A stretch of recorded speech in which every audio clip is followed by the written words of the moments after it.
When they discovered she had a blue-level talent, everyone was in awe. A blue-level talent! A peak talent that less than 5 people in the entire August Empire possess. With a talent this powerful, she's truly the eldest daughter of the Campello family. Amazing, Lady Kuna. At the time, Kuna was just 7 years old.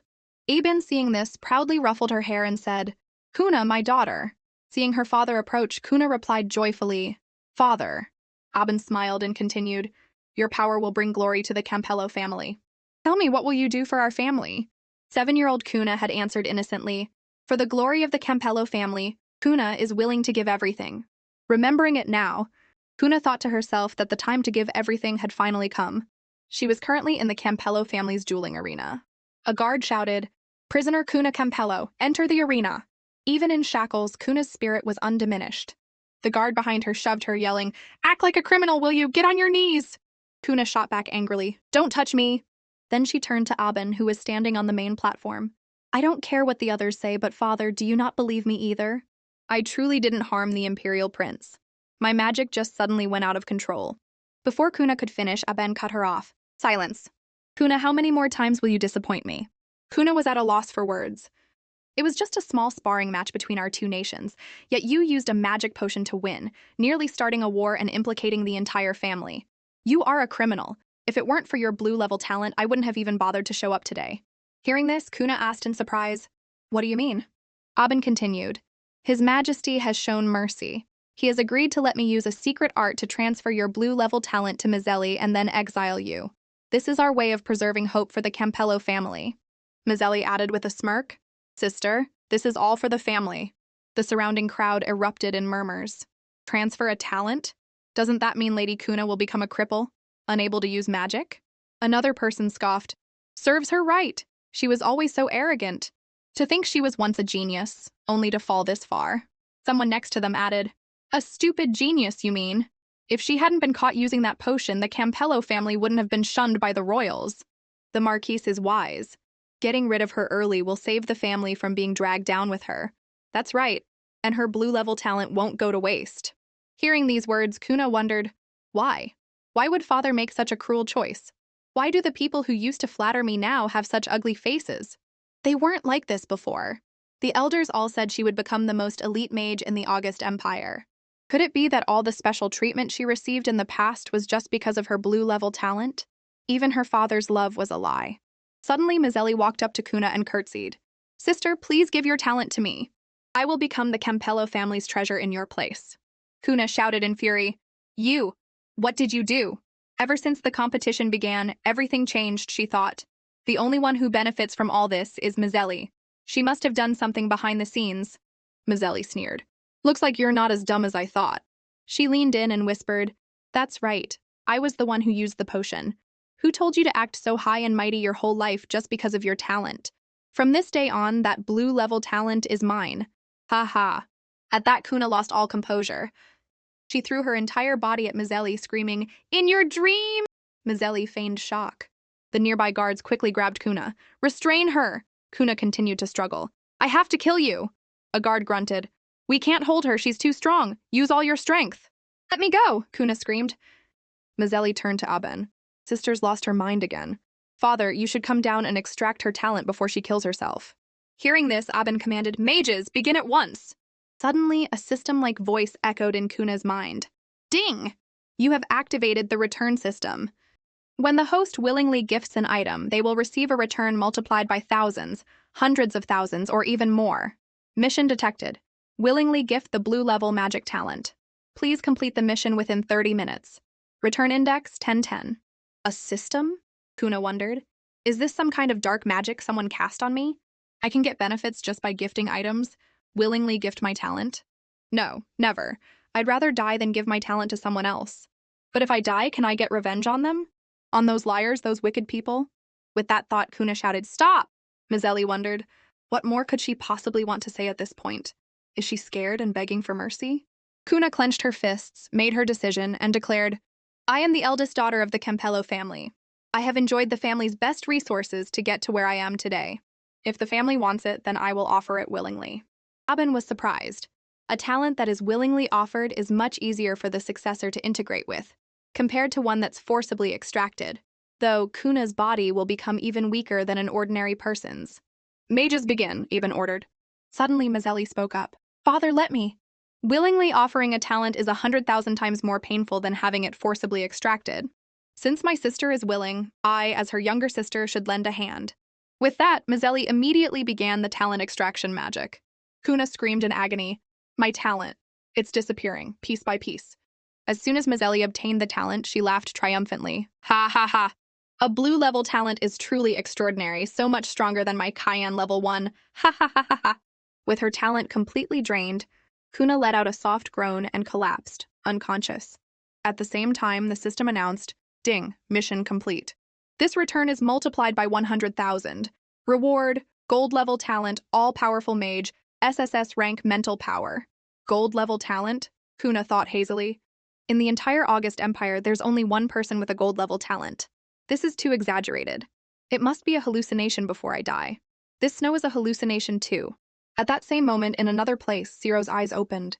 A gold-level talent has appeared? He wondered. The next morning, Lila sat by Kuna's bed sobbing. Sniff, my poor lady. Suddenly, Kuna spoke softly. Lila, if you keep crying, my bed is going to be flooded.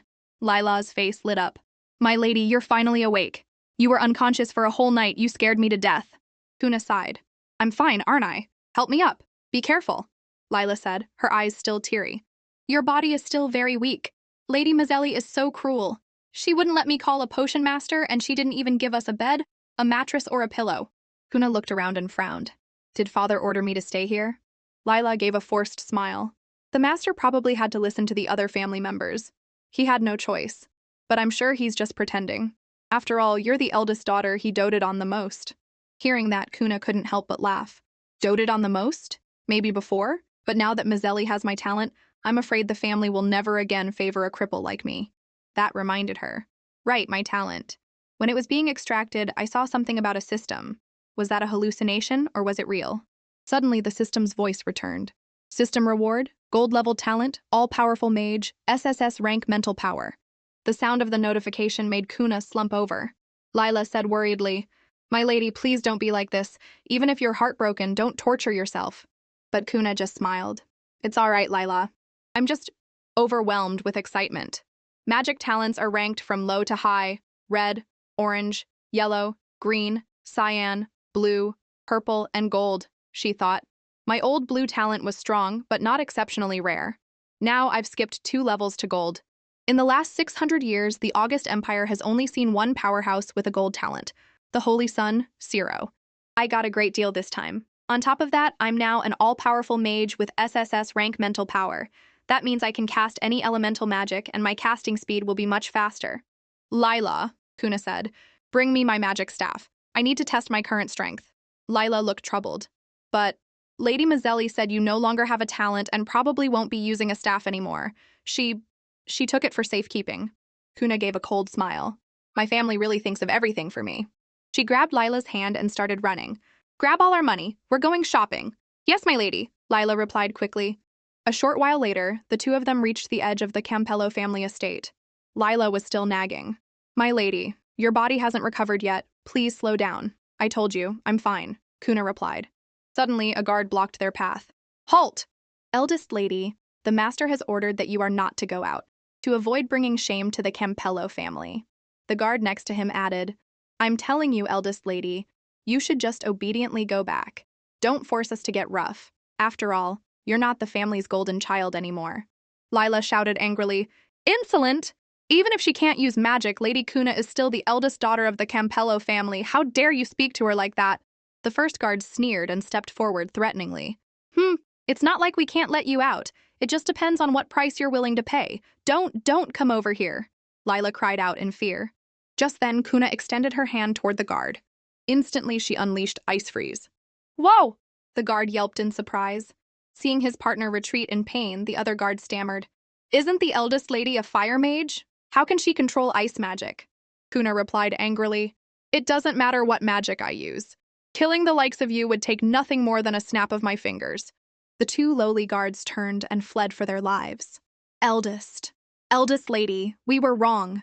Please spare us. Watching them run, Kuna thought, the direction they're running is toward Mazelli's room. Lila looked at Kuna with adoration in her eyes. The eldest lady is truly the eldest lady. Looks like my house arrest was her doing too, Kuna mused. I'll have plenty of opportunities to play with her later. Meanwhile, in Mazzelli's room, she swept a jewelry box off her table and screamed, "What? You're saying Kuna defeated you in one move without a staff or even an incantation?" The older guard trembled. "Yes, that's right." The injured one added, "Lady Mazzelli, we're telling the truth. The eldest lady cast a spell in an instant and crippled my arm. Now I can only ask for your help." "You couldn't even keep an eye on Kuna, and now you dare to ask me for help? Get out, you useless trash!" Mazzelli shrieked. A maid beside her waved them away. "Get out!" As the guards were dragged away, one of them yelled, "Lady Mazzelli, lady! I was only making things difficult for the eldest lady on your orders. You're too heartless." Mazzelli was in no mood to care about them. "I clearly stole Kuna's talent, so how can she still use magic? And be so powerful?" she fumed. "It seems I'll have to find a way to make sure she can never get back on her feet." As for Kuna, she had arrived at the Beast Core market. A vendor's voice rang out. "Come and see. Quality beast cores, all fresh from the magic beast forest. Spirit-enhancing magic potions, special limited supply, 5 coppers a bottle." Kuna scanned the area. "Someone as greedy as Mazzelli definitely wouldn't have left me anything. I'll have to buy any magic-related items myself. I don't have much money now, so I'll just have to try my luck at the common market." Suddenly, Kuna paused. "Huh? A magic resonance?" When a mage's mental power reaches a certain level, they can create a resonance with beast cores of the same element. Since she was now an all-powerful mage, it meant this particular beast core came from a multi-elemental magic beast. Beast cores were the energy nucleus of a magic beast. Embedding one in a staff could increase a spell's effectiveness. "Shopkeeper, how much for these beast cores?" Kuna asked. The shopkeeper beamed. "My lady has a good eye. I bought all these beast cores from a bounty hunter at a high price. This whole lot, just 1 crystal stone. That cheap? Wrap them up for me," Kuna said quickly. Suddenly, Lila spoke up. "What? 1 crystal stone for a few shoddy pieces of glass? Are you a robber? I'd think 1,000 gold is too expensive. 500 gold. Wrap them all up." The shopkeeper grumbled. "For 500 gold, why don't you go rob someone? These are beast cores imported from a bounty hunter." "Then 1,000, take it or leave it," Lila retorted. Crystal stones were currency among mages, while gold coins were for commoners. 1 crystal stone was equal to 10,000 gold coins. Kuna held the cores, amazed. "Wow, you really bought them for 1/10 of the price." Lila sniffed. "Here you go, my lady." "Lila, you're an amazing haggler. I never knew," Kuna said happily. "It's nothing really. You just never used to shop at street stalls. It was always auctions with items delivered right to our door." "Oh, my lady, I didn't mean to." Kuna just smiled. "It's fine. It's nice to get out and walk around. And thanks to you today, I was able to buy so many beast cores." "You're exaggerating, my lady. These aren't anything special, they're not worth much," Lila replied with a smile. Kuna held up a core and grinned. "No, this beast core is very good." Putting the system's return aside, she thought, the fact that this is the core of a spirit beast is enough to make any mage go crazy for it. A mechanical voice sounded. "System has detected a returnable item. Tri-element spirit beast core. Return index 510. Magic beasts are divided into 4 tiers: phantom beasts, spirit beasts, holy beasts, and divine beasts. The higher the tier, the stronger the core," Kuna mused. "Normally, an average mage can only use phantom beast cores and might never even find a spirit beast core in their entire life.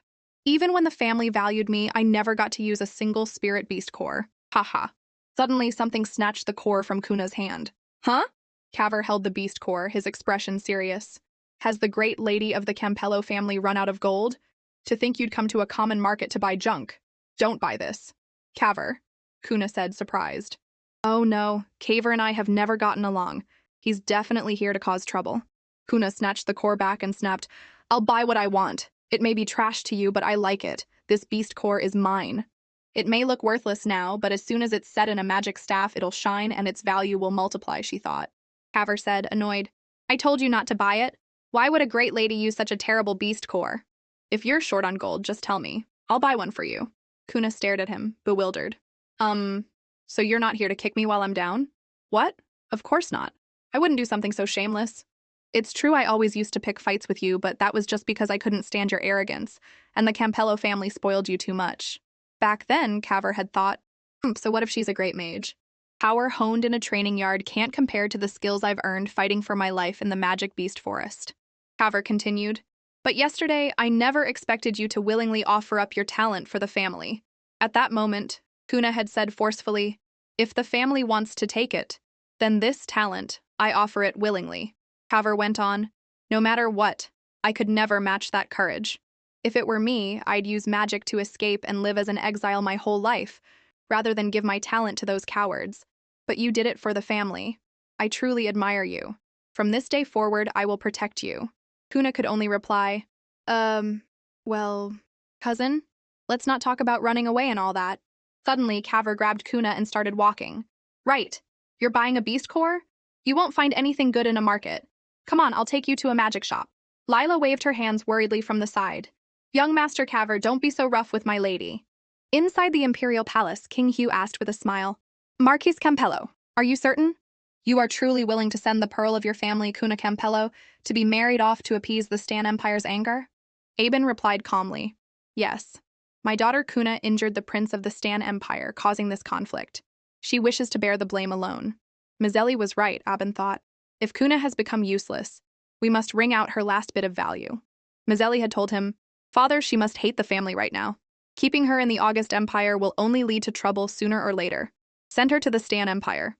The people of the Stan Empire despise Kuna so much, Hugh said with concern. If she marries over there, she likely won't have a peaceful day. She is your daughter after all. Aben interrupted. I love Kuna as well, but this child made a mistake and must atone for it. She blames herself for bringing disaster upon our family and our nation, which is why she would rather give up her blue-level talent and accept being married far away. Hearing this, Hugh could only concede. That child Kuna has always had spirit. If this is her wish, then to avoid war between our two nations, we will send Kuna. Suddenly, a guard ran in. Your Majesty! Your Majesty! The Holy Sun has returned. Oh? Hugh said, surprised. Aben, standing beside him, couldn't help but start scheming. The Holy Sun, a figure of legend. Only the royal family has the honor of seeing his true face. The only one on the entire magic continent to reach the realm of a grand archmage, possessing the ultimate gold-level talent. Zero? His very existence is the pride of the August Empire. The Holy Sun alone is enough to stand against an army of thousands. When meeting Zero, even Hugh's voice held a note of reverence. Holy Sun, have you ended your long slumber? I thought it would be at least another 10 years before I saw you again. Zero replied. It wasn't yet time for me to awaken. But I sense that the other person who can influence the fate of the August nation has appeared. Aben asked, stunned. The other person? The one from the prophecy? During the Great Magic War 600 years ago, the August Empire suffered continuous defeats and was on the brink of being completely annexed by other nations. Zero appeared suddenly, casting light magic that drove back the powerful enemies and saved the August Empire from destruction. The Book of Fate had prophesied that Zero was the child of destiny who could save the future of the August Empire. At the request of the old king, Zero became the Holy Sun of the August Empire and had protected it ever since. The former king had knelt and said, The August Empire is willing to honor you as our Holy Sun. We beg for your protection. But now the Holy Sun says another person who can influence the nation's destiny has appeared. Aben thought, if we can find and nurture them, the August Empire could become even stronger in the future. Zero continued, Your Majesty, please find that person quickly. I will guide her. Hugh replied, waving his hand. No problem. But to find this person, could the Holy Sun provide more details? Zero's voice was low.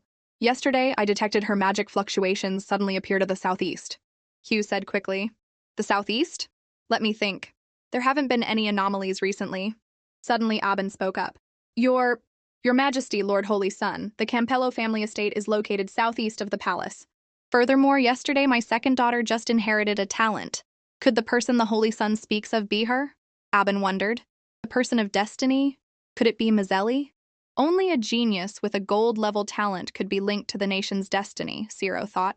To think that after sleeping for 200 years, such a genius has appeared in the August Empire. Zero said, I must see her with my own eyes to be certain, Aben said eagerly. I will arrange it at once. Suddenly, Zero detected a source of ice magic. Such pure ice magic power. It seems a high-grade ice material has appeared in that direction. If I could fuse it into my body, I might be able to temporarily suppress my injuries. With that thought, Zero vanished, leaving only a single sentence behind. Another day. I have something to attend to. After Ciro left, Hugh said, "Aben, your daughters are truly outstanding." Aben could only manage a nervous laugh. "Haha," Hugh continued. "Prepare well to welcome the Holy Sun and forget about the political marriage. The Holy Sun is the divine protector of our august empire. With his return, the Stan Empire's anger is of no consequence. There's no need to send the daughters of our great ministers to appease them anymore." Aben replied with a bow. "As you say, Your Majesty." If Mazelli gains the Holy Sun's favor, the Campello family will soar, Aben thought. Compared to that, Kuna is nothing. Besides, Kuna is just a cripple, so she can only stay at home and go nowhere. At Gion's magic shop, Kaver said enthusiastically, "Kuna, come here. The quality of this shop's magic staffs is the best in the whole city." Kuna panted. "Kaver, wait a second. Why are you sweating so much? You're too frail. I told you you can't just stay in the training grounds all day. You need real combat experience." Kuna stammered. "No, it's—" Immediately, Lila stepped forward and smacked Kaver on the head. "Young Master Kaver, is your brain made of a beast core? My lady just endured a punishment and hasn't recovered yet. How could you drag her along like that?" Kaver scratched his head. "Sorry, Kuna, I forgot about that." Lila fumed. "Young Master Kaver has always been overly enthusiastic with people he's close to. You need to fix that bad habit, or how will anyone stand you?" Kaver relented. "Don't be angry. How about this? Whatever Kuna buys later, I'll pay for it." Watching them, Kuna thought, people he's close to? Before, I was the hope of the family, and everyone around me was polite and attentive. But it was all fake. Having someone close to me now doesn't feel too bad. Kuna joked, "Cousin Kaver, you said it yourself. The things this lady has her eye on aren't cheap." Kaver confidently puffed out his chest. "The eldest daughter of the Campello family deserves only the best. Shopkeeper, bring out your best magic staffs for my sister to choose from." The shopkeeper replied cheerfully, "Of course, my shop just got in 2 excellent mid-grade magic staffs, perfect for Lady Kuna." Kaver said happily. "Oh, let's see them." Mazelli, hiding outside, thought angrily, "I wanted to see what Kuna was up to, and she's with Kaver of all people. Kaver is so difficult and never gives anyone the time of day. He'll be hard to deal with. No, I'll just follow them for now. I need to know for sure if Kuna can still use magic." The shopkeeper brought out a staff. "Young Master Kaver, look. The design of this staff is simple, but its material is the finest purple bone dragon vine, and it's exquisitely crafted. It can significantly enhance the effectiveness of spells cast on a target." Kaver handed it to Kuna. "This staff isn't bad. Kuna, what do you think?" Suddenly, the mechanical voice sounded again. "System has detected a returnable item. Purple bone dragon vine magic staff. Return index, 510. Another returnable item, Kuna thought. The purple bone dragon vine staff plus the spirit beast core from earlier. Today's trip is a huge win. The system continued. By embedding the spirit beast core into the purple bone dragon vine staff and improving its quality, the return index will increase to 9. The return index can be increased? Kuna mused. The first time the index was 10, I got a gold level talent. It seems the higher the index, the better the returned item. It's obviously much more beneficial to raise the index to 9 and get that return, rather than getting 2 separate average returns. After hearing the price of the staff, Kaver yelled, "That expensive?" It's rare to see Kuna like something this much, he thought.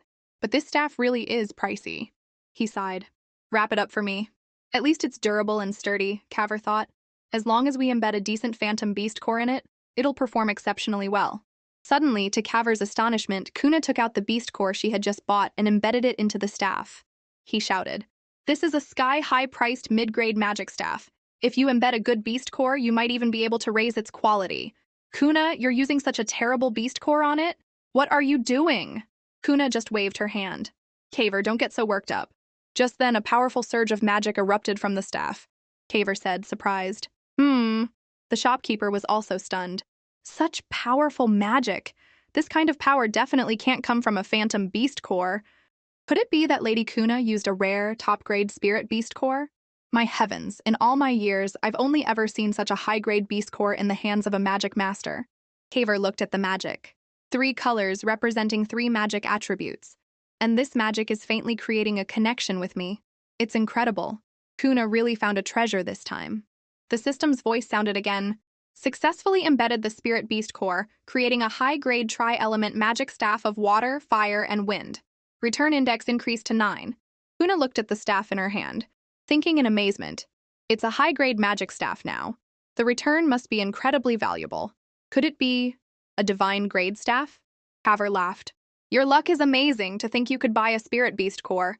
This staff is going to be even more powerful now. Suddenly, Kuna turned to him. If you like it so much, it's yours, Caver said, flustered. No way, it's too valuable. Kuna smiled. Why not? I'm giving you this staff today, one way or another. After all, Kuna thought, as soon as I give this staff away, I'll get the divine grade staff I've always dreamed of. This is so exciting. Caver waved his hands. Kuna, this is something you should have. I can't take it. You shouldn't give up on magic. This staff might help you recover your strength sooner. I'm helping you. Kuna pressed the staff into his hands. You have to take it. Stop wasting words. Taking it is the real way to help me. Here, if you don't take it, you're looking down on me. Caver scratched his head. But I don't know how to talk to people. I always unintentionally offend them, and the family doesn't think much of me. Can I really have such a good staff? Kuna smiled. What silly things are you saying? Of course you can. At the same time, the system's voice announced, Gifting mission complete. This time, the return is multiplied by 9,000. Reward, divine grade magic staff, all attribute divine beast core. Thank you, Caver, Kuna thought joyfully. Today's reward is incredibly generous. Seeing Kuna's smile, Caver thought, her smile is so bright. Why didn't I ever realize before how carefree and touching Kuna's personality is? With that thought, Caver knelt down. The decision to abandon you was truly the greatest mistake in the family's history. Kuna, rest assured, no matter what the family does for the rest of my life, Caver will respect you as I would the Holy Sun, Kuna said. All right, Caver, get up. If you stay like this, people will mistake this for a slave contract signing. Go ahead and form a pact with your new staff, just in case anything happens, Caver replied. Okay. He began to channel his magic. He drew a bit of blood from his fingertip. He infused both it and his magic into the staff. Such strong power, he thought as he formed the pact. The magic in my body is flowing faster with the connection of the pact. Maybe because my mental power is stronger now, Kuna thought, standing beside him. I can clearly feel Caver's magic fluctuations. The shopkeeper marveled. Wow, what an honor to be able to witness the pact signing ceremony with such a high-grade staff. He was already a level 4 mage, Kuna observed. Once the pact is complete, he'll be just one step away from becoming a magic master. After finishing, Caver let out a breath. Kuna, can I leave first? I have something urgent to do, Kuna replied. No problem. Go stabilize your power. You might even see an increase in your strength, Caver said, rushing off. Okay. Shopkeeper, everything my sister buys today, put it on my tab. Kuna laughed. Ha ha ha. I'm not buying that much. Anyway, the divine grade staff is in my hands. I really want to go back and try it out soon. Suddenly she saw something. Such a strong cold aura. Is it an ice element treasure? Back when I used fire magic, when my power reached its limit, my body always felt like it was being burned. It was so uncomfortable. Back then, I had to use an ice element crystal every night to cool down. The cool feeling was so refreshing. Since I'm already buying things, I might as well buy one to use in the bath, Kuna asked. Shopkeeper, how much gold for this? Suddenly, Mazzelli rushed in. That's mine, Kuna said quietly, surprised. Mazzelli sneered. A cripple like you shouldn't even dream of using magic anymore. Smack, Kuna slapped Mazzelli's hand away. Mazzelli yelped in pain. Kuna, you dare hit me? Kuna's voice was low. So you finally stopped pretending to call me sister? Let's be honest, I don't care how you fight for father's affection, but if you dare try to take my things, you'd better be prepared to be taught a lesson. Caver's gone, yet Kuna is still so arrogant, even daring to lecture me, Mazzelli thought. It's time I made her understand who father's favorite daughter is now. She threw down a bag of money. As long as I pay a high enough price, I can buy whatever I want. How is that taking? Shopkeeper, here are 20 crystal stones. Wrap this rock up for me. Also, I'd advise you to keep your eyes open before doing business. After all, now that Kuna's a cripple, the Campello family has no intention of supporting her anymore. I doubt she can afford anything in this shop. Well, the shopkeeper said, looking conflicted. The people around them started whispering. Are the two ladies of the Campello family fighting? They really know how to cause a scene. You dare to gossip about nobles? Aren't you afraid of being taught a lesson? What's there to be afraid of? Speaking of which, that Lady Kuna used to be a real genius. I'd love to see how pathetic she is now. Interesting, she said. To start a fight with me, you're willing to throw away the family's dignity. In that case, I'll have to play along. Lila, my lady, Lila said, bringing out Kuna's box. Play along, Mazzelli thought. Is Kuna planning to use magic against me? Immediately, Kuna held out her hand, but all she said was, I'll pay 30 crystal stones. The item is mine. The shopkeeper said. Done! I'll wrap it for you right away! Mazelli shrieked in anger, and a bidding war began. I bid 35 crystal stones, 40 crystal stones, 45 crystal stones, 55 crystal stones. I bid 60 crystal stones. At that, Kuna smiled. 60 crystal stones. I didn't bring much with me when I came out today. Mazelli became smug. Ha, face reality. You're a cripple now, not the beautiful genius eldest daughter anymore. I spent so much money, father will definitely scold me when I get home, she thought. But as long as I can humiliate Kuna, it's worth it. Kuna held out her hand. Mazelli, you have no manners. You should at least let people finish speaking. A high-grade fire element magic ring with a 100 square meter storage space inside. I'll trade this ring for that stone. Shopkeeper, that should be enough, right? The shopkeeper replied hurriedly. Enough. Absolutely enough. Seeing the ring, Mazelli flew into a rage. Isn't that the magic ring the family spent 200 crystal stones on at an auction a year ago? I begged for it for so long, but father still gave it to you. Kuna, you're actually trading it for a worthless piece of rock? Are you insane? The shopkeeper said, handing the item to Kuna. Lady Kuna, this crystal stone is yours. Kuna took the stone and smiled. I'll trade it if I want to. It's that simple, Mazelli. The thing you fought tooth and nail for is something I can get with just the lift of a hand. Suddenly, the system's voice announced, Ding! A returnable item has been detected, Icebone Stone. Return index 610. I can't believe it's an Icebone Stone, Kuna thought, surprised. This type of crystal is easily mistaken for a common ice element crystal, but the power it holds is hundreds of times stronger. The return index is also very high. I have to gift it to someone. She randomly handed it to a person nearby.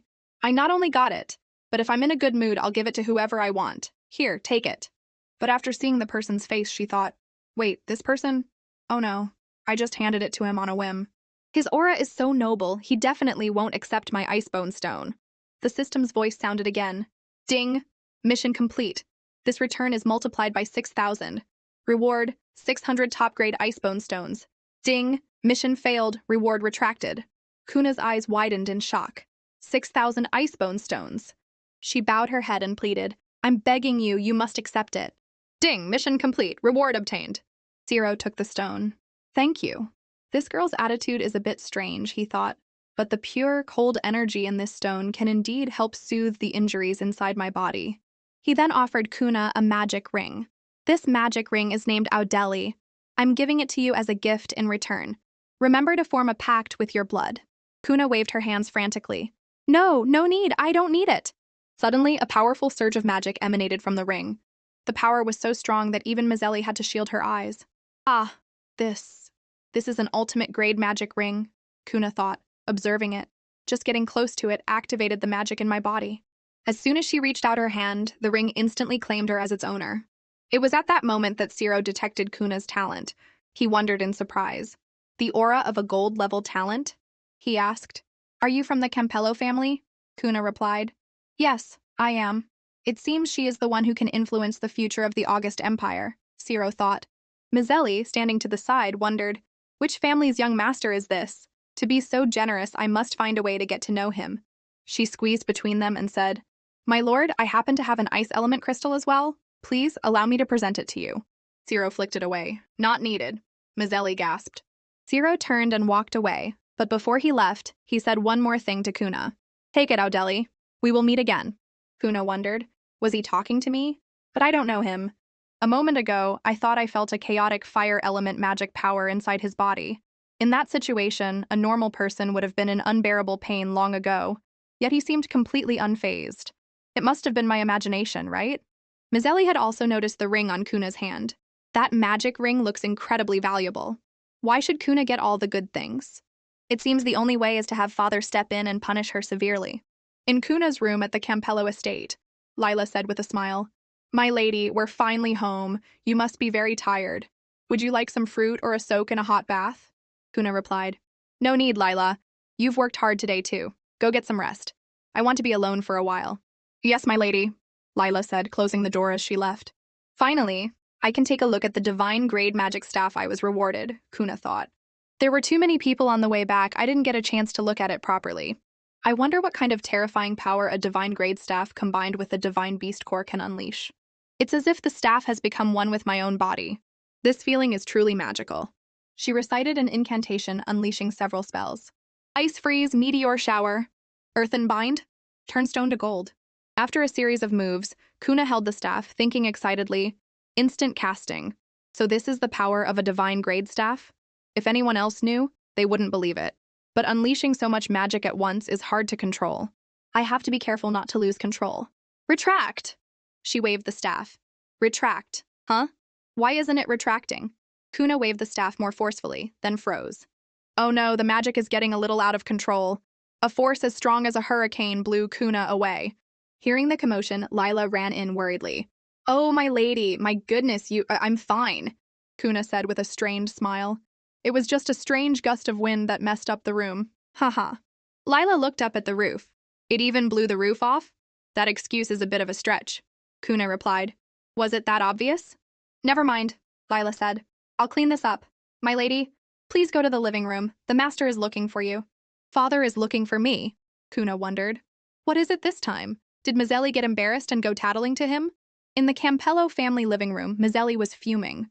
Kuna has already lost her standing, yet she still dares to go out under the title of eldest lady. Isn't that a direct slap in my face? This time, I must convince father to punish her severely. A maid following her called out softly, Lady Mizeli. Mizeli snapped, turning around. Are you tired of living? How dare you try to stop me with your filthy hands? The maid stammered. No, there's someone here. Mizeli turned. It's the Royal Law Enforcement Team. Mizeli stared at the Royal Law Enforcement Team in surprise. She rushed over to Aben. Father, why is the Royal Law Enforcement Team here? And these things are... Aben smiled. My dear daughter, these are all rewards from His Majesty. Mizeli picked up a gold necklace and smiled. The Royal Law Enforcement Team is here, and they brought rewards. Does this mean His Majesty has agreed to let Kuna go for the political marriage with the Stan Empire? Aben turned his back. No, the political marriage is off, but that's not important. What? How is that not important? Father, I don't want to see Kuna ever again, Aben said with a smile. Mizeli, listen to me. Compared to Kuna, your future is what's more important. The Holy Sun wants to meet you. You may have the chance to receive his guidance, and even influence the future of the August Empire. Mizeli froze. Who did you say wants to meet me? The Holy Sun? Aben confirmed. That's right. This is wonderful, Mizeli thought. The Holy Sun is the most powerful person in the August Empire. If I can catch his eye, Kuna will only be able to look up to me for the rest of her life. Really? Father, I really get to meet the Holy Sun? Aben patted her shoulder proudly. Of course, my daughter. Even the king himself values this meeting and has specially rewarded you with these jewels. Ha ha ha, I can't believe it, Mizeli laughed. This is our chance, Aben replied. Kuna, who had been standing in a corner and heard the conversation, wondered, the king is rewarding Mizeli? What's going on? What did I miss? Mizeli had noticed Kuna. She feigned a pout and said to Aben, the jewels from the king are beautiful, but I still like Sister Kuna's more. Father, please tell my sister to give me her magic ring. Aben said. Kuna, give your magic ring to Mizeli. Kuna's ring must be the fire element one from last year's auction, he thought. It's just a mid-grade magic ring anyway. If Mizeli wants it, just give it to her. After all, she's the one valued by the king and the Holy Sun now. Kuna feigned a reply. How could I give Mizeli a used item? A worn-out old magic ring like that is hardly worthy of the hope of the Campello family. This is bad, she thought internally. I should have formed a pact with the ring before I came here. Worn out? Mizeli sneered. That's clearly a high-grade magic ring. Suddenly, Kaver appeared out of nowhere. Mizeli, how poor are you? You even want to steal Kuna's magic ring. Can the Campello family not afford to feed you anymore? Kaver, Kuna said, surprised. Kaver, what are you talking about? Mizeli said, annoyed. How dare you speak to me like that in front of my father? Don't you forget your place. Kaver didn't back down. My place? We're all members of the Campello family. Just because you're the patriarch's daughter, I can't speak the truth? Besides, in terms of status, neither of us can compare to Kuna. If she hadn't willingly offered her talent, you'd still be a fool who can't even control mid-grade magic. What did you say? Mizeli shrieked. She made such a selfless choice, Kaver continued. You could say she's a hero of the Campello family. Neither the patriarch nor any other family member will ever forget that, and they certainly won't tolerate anyone disrespecting her. That's right, Aben conceded. Kaver is right. No one will forget Kuna's contribution to the family, Mizeli said, horrified. Father, Aben added, But Caver, don't be so sensitive. Ms. Ellie and Kuna were just joking around earlier. It's nothing serious, Caver asked innocently. Oh, so I misunderstood? That fool Caver, Kuna thought. Father fooled him so easily. Aben asked. Caver, what brings you here so suddenly? Caver turned to Kuna happily. I came especially to thank Kuna. The beast core she gave me helped a lot. Originally, it would have taken me at least 7 or 8 years to break through my bottleneck. Thanks to the spirit beast core Kuna gave me, I just advanced 8 levels in a row and became a magic master. I'm a level 1 magic master now. Aben asked, stunned. What? A magic master? Kuna said happily. That's great, Caver replied with a smile. It's all thanks to that core. Suddenly, Aben spoke up. My dear daughter, what spirit beast core? It seems you never mentioned that to me. Kuna explained quickly. It was just a coincidence. Before I gave it to Caver, I didn't know it was a spirit beast core either. Ms. Ellie interjected, Who knows if you're telling the truth or not? You stole the core I liked at the shop and gave it to some random person. I think you're just resentful of the family and deliberately refused to give such a valuable item to Father. Kuna saw the look on Aben's face and thought, Oh no, it looks like even Father suspects me. Their suspicions aren't wrong, but I'm still too weak right now to withstand the family's pressure. I have to find a way to clear his doubts. She started coughing. Cough, cough! Seeing her about to fall, Caver rushed to support her. Kuna, what's wrong? Why did you suddenly collapse? I'm fine, Kuna said pitifully. I've been fainting a lot these past few days. It must be a side effect of offering my talent. Even though my body is like this, I still can't give up on magic. So I secretly went out today to buy a beast core and a staff. But when I was kicked out of my room, I didn't bring anything with me. I only had a few gold coins left. It was really because I didn't have enough money that I bought a low-quality beast core. It was only after I gave it to Caver that I found out it was a spirit beast core. If I had known Father wanted it, I would have brought it back for you. Kuna is just like Ms. Ellie now, speaking without thinking, Aben thought, looking at her. This makes me look like the bad guy. Hearing this, Caver stood up. So the patriarch wanted that beast core too. It's all my fault for taking it without thinking, causing Kuna to be reprimanded by the patriarch. With a rustle, he knelt down. Patriarch, if you must punish someone, punish me. Please don't make things difficult for Kuna. Her body can't handle any more blame. As for this staff, even though it's bonded to me, I'm willing to hand it over to the family. I just ask that you don't blame Kuna. Ms. Ellie held out her hand. So, you know your place. Even if a bonded staff can't be used by others, it's still a high-grade staff. It'll bring a lot of prestige to show it off. But Aben pushed her hand away. Father? She said, surprised. Aben stepped forward and helped Caver up. Don't worry, I don't intend to punish anyone. In fact, you and Kuna have not done anything wrong. You've done very well. Really? Caver asked anxiously. Of course, Aben said. You're only 22 and already a magic master. You carry the future of the Campello family. From now on, your glory is the family's glory, and the family will be your strongest support. Patriarch, I will do my best not to disappoint you, Caver replied with a smile. After dealing with him, Aben turned back. The same goes for Kuna. The family will always remember your contribution. Your room needed repairs a few days ago, which is why you were temporarily moved out. It'll be fixed in a few days. You can move back in then. Yes, Father, Kuna replied. Just as I thought, she mused. Father has no intention of turning on Caver, who has become a magic master. So, I've managed to trick my way through this time. All right, Kuna, your body is still weak. Go get some rest, Aben said. Father, I'll take my leave then, Kuna said with a bow. Patriarch, I'll see Kuna back, Caver added. Aben frowned as he watched the two of them leave. Once they were gone, Ms. Ellie said angrily, Father, why didn't you teach Caver a lesson? He was so disrespectful to you. In my opinion, you should have confiscated his staff. And then what? Aben replied, annoyed. Offend a talented young magic master over such a small matter? And get a reputation for being cold and harsh to my own daughter? Ms. Ellie, why are you always so foolish? Not even a fraction as smart as Kuna. The staff is already bonded. We couldn't use it even if we took it back. It's better to use it to gain Caver's loyalty. As for Kuna, I never expected some family members to see her as a hero. If I can use this daughter to win over simple-minded people like Caver, then it's worth it. Ms. Ellie, I know you don't like Kuna, but from now on, be a little smarter. Don't cause trouble with her, understand? Cultivate properly and raise your strength quickly. I went to great lengths to get you that blue-level talent. Don't let it go to waste. Yes, Ms. Ellie said quietly. Also, learn some etiquette, attend a few banquets, and act with grace when you go out. Don't disgrace the family. Yes, Father. I won't disappoint you again. Mazelli said, bowing her head. My goodness, so much to learn, Abin muttered as he walked away. She wasn't raised properly from a young age. It's such a hassle. Once Abin was gone, Mazelli thought furiously, it's all Kuna's fault. If it weren't for her, father wouldn't dislike me so much. Stealing her talent wasn't enough. I have to completely ruin her. As for Kuna, she was walking when she suddenly sneezed. Kuna, are you sick? Kaver asked with concern. No, I probably just caught a bit of a chill. Cup of hot tea should do the trick. What good is tea? Kaver launched into a lecture.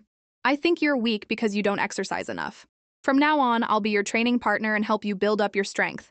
Even mages have to train like warriors to get stronger. You? Kuna said with a strained smile. If I tried to keep up with your training intensity, I'd probably drop dead.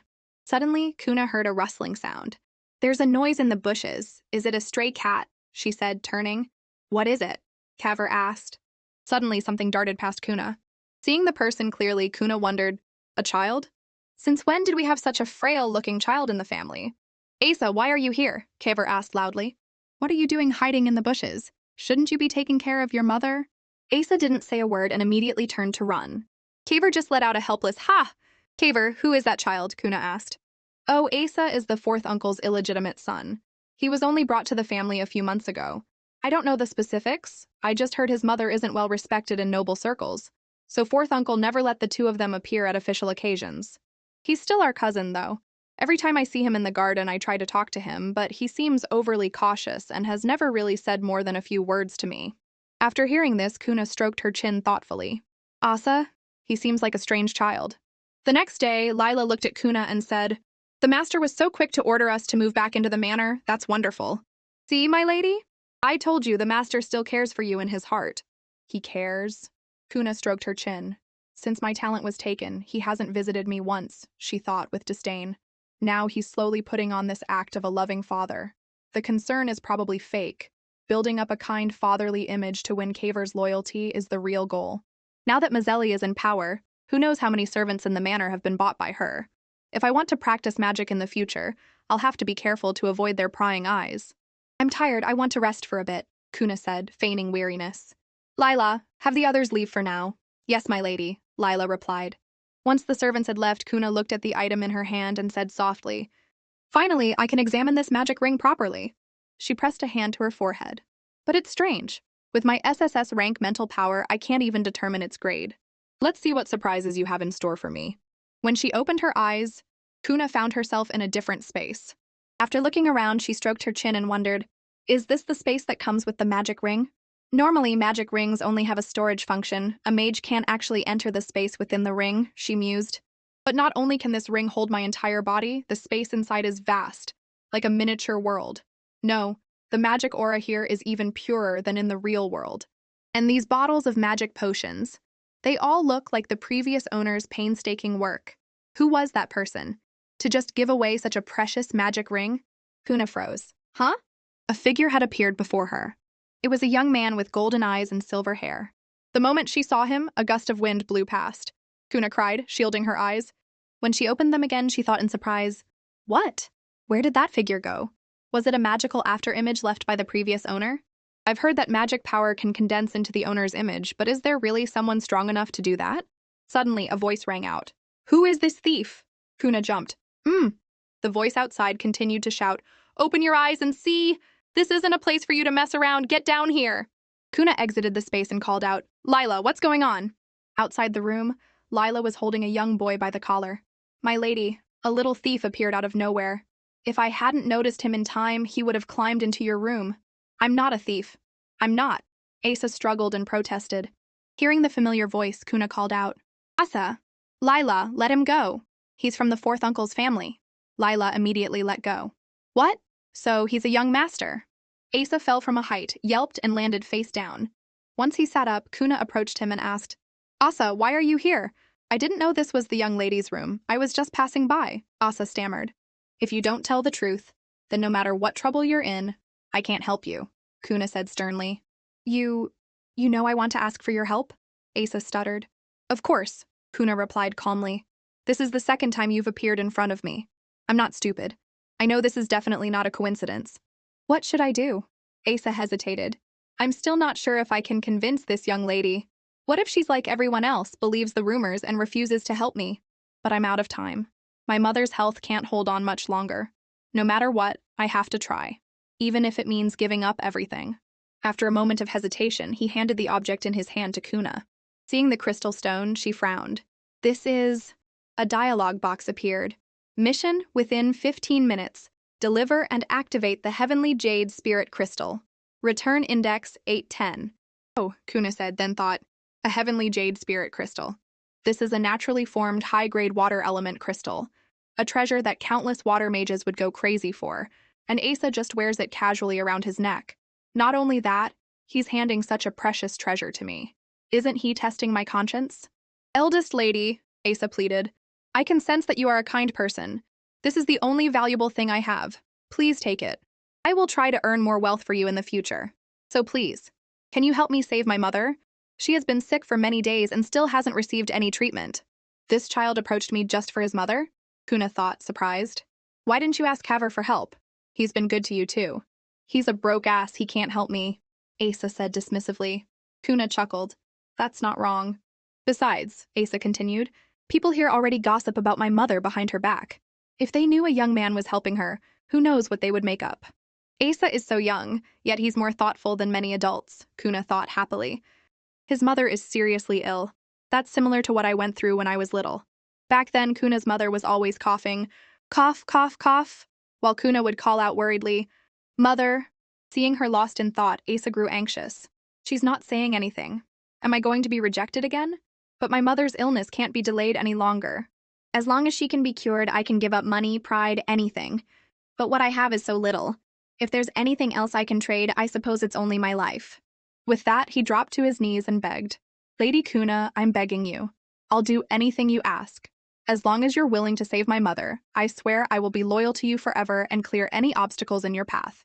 That's not how a knight's ceremony goes, Kuna said softly. What? Asa asked, surprised. To serve me, to be loyal forever? Isn't that a knight's oath? If you want to be my knight, your current strength isn't enough. But I'm very patient. You can slowly learn how to become a true knight. For now, let's solve the problem at hand. Lila, Kuna ordered, immediately send for a healer to treat Asa's mother.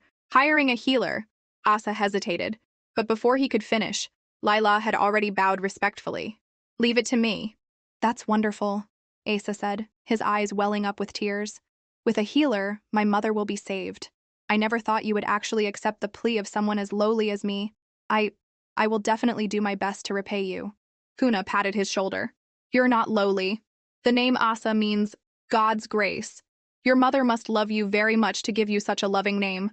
So never think of yourself as inferior, because you will always be a treasure in your mother's eyes. Asa cried out happily. The pop-up window appeared again. System has detected that the mission time is about to end. Reminder, 15 minutes left to deliver and activate the Heavenly Jade Spirit Crystal. Return index 810. Oh no, I almost missed the mission, Kuna thought, alarmed. If I want to get the return reward, I suppose the only way is to give this to him. She looked at Asa, who was like an obedient puppy beside her. Then she took out the crystal from before. It's you. With that, Kuna threw the crystal at him. It hurts, Asa screamed in pain. Lila returned at that moment. My lady, the healer will arrive this afternoon. She then gasped. My lady, what are you doing? Asa is still just a child. He can't withstand such powerful magic. Why? Asa asked weakly. Didn't you want to be my knight? Kuna said with a firm voice. If you can't even endure this little bit of pain, you'll never get stronger. I want to get stronger, so I can protect my mother, Asa said through gritted teeth. With that thought, he stood up. The surrounding magic power surged into his body, and his innocent eyes sharpened. I can't believe Asa became a dual elemental mage of metal and fire, Kuna thought, surprised. I've really found a treasure. Suddenly, the magic dissipated, and Asa staggered backward.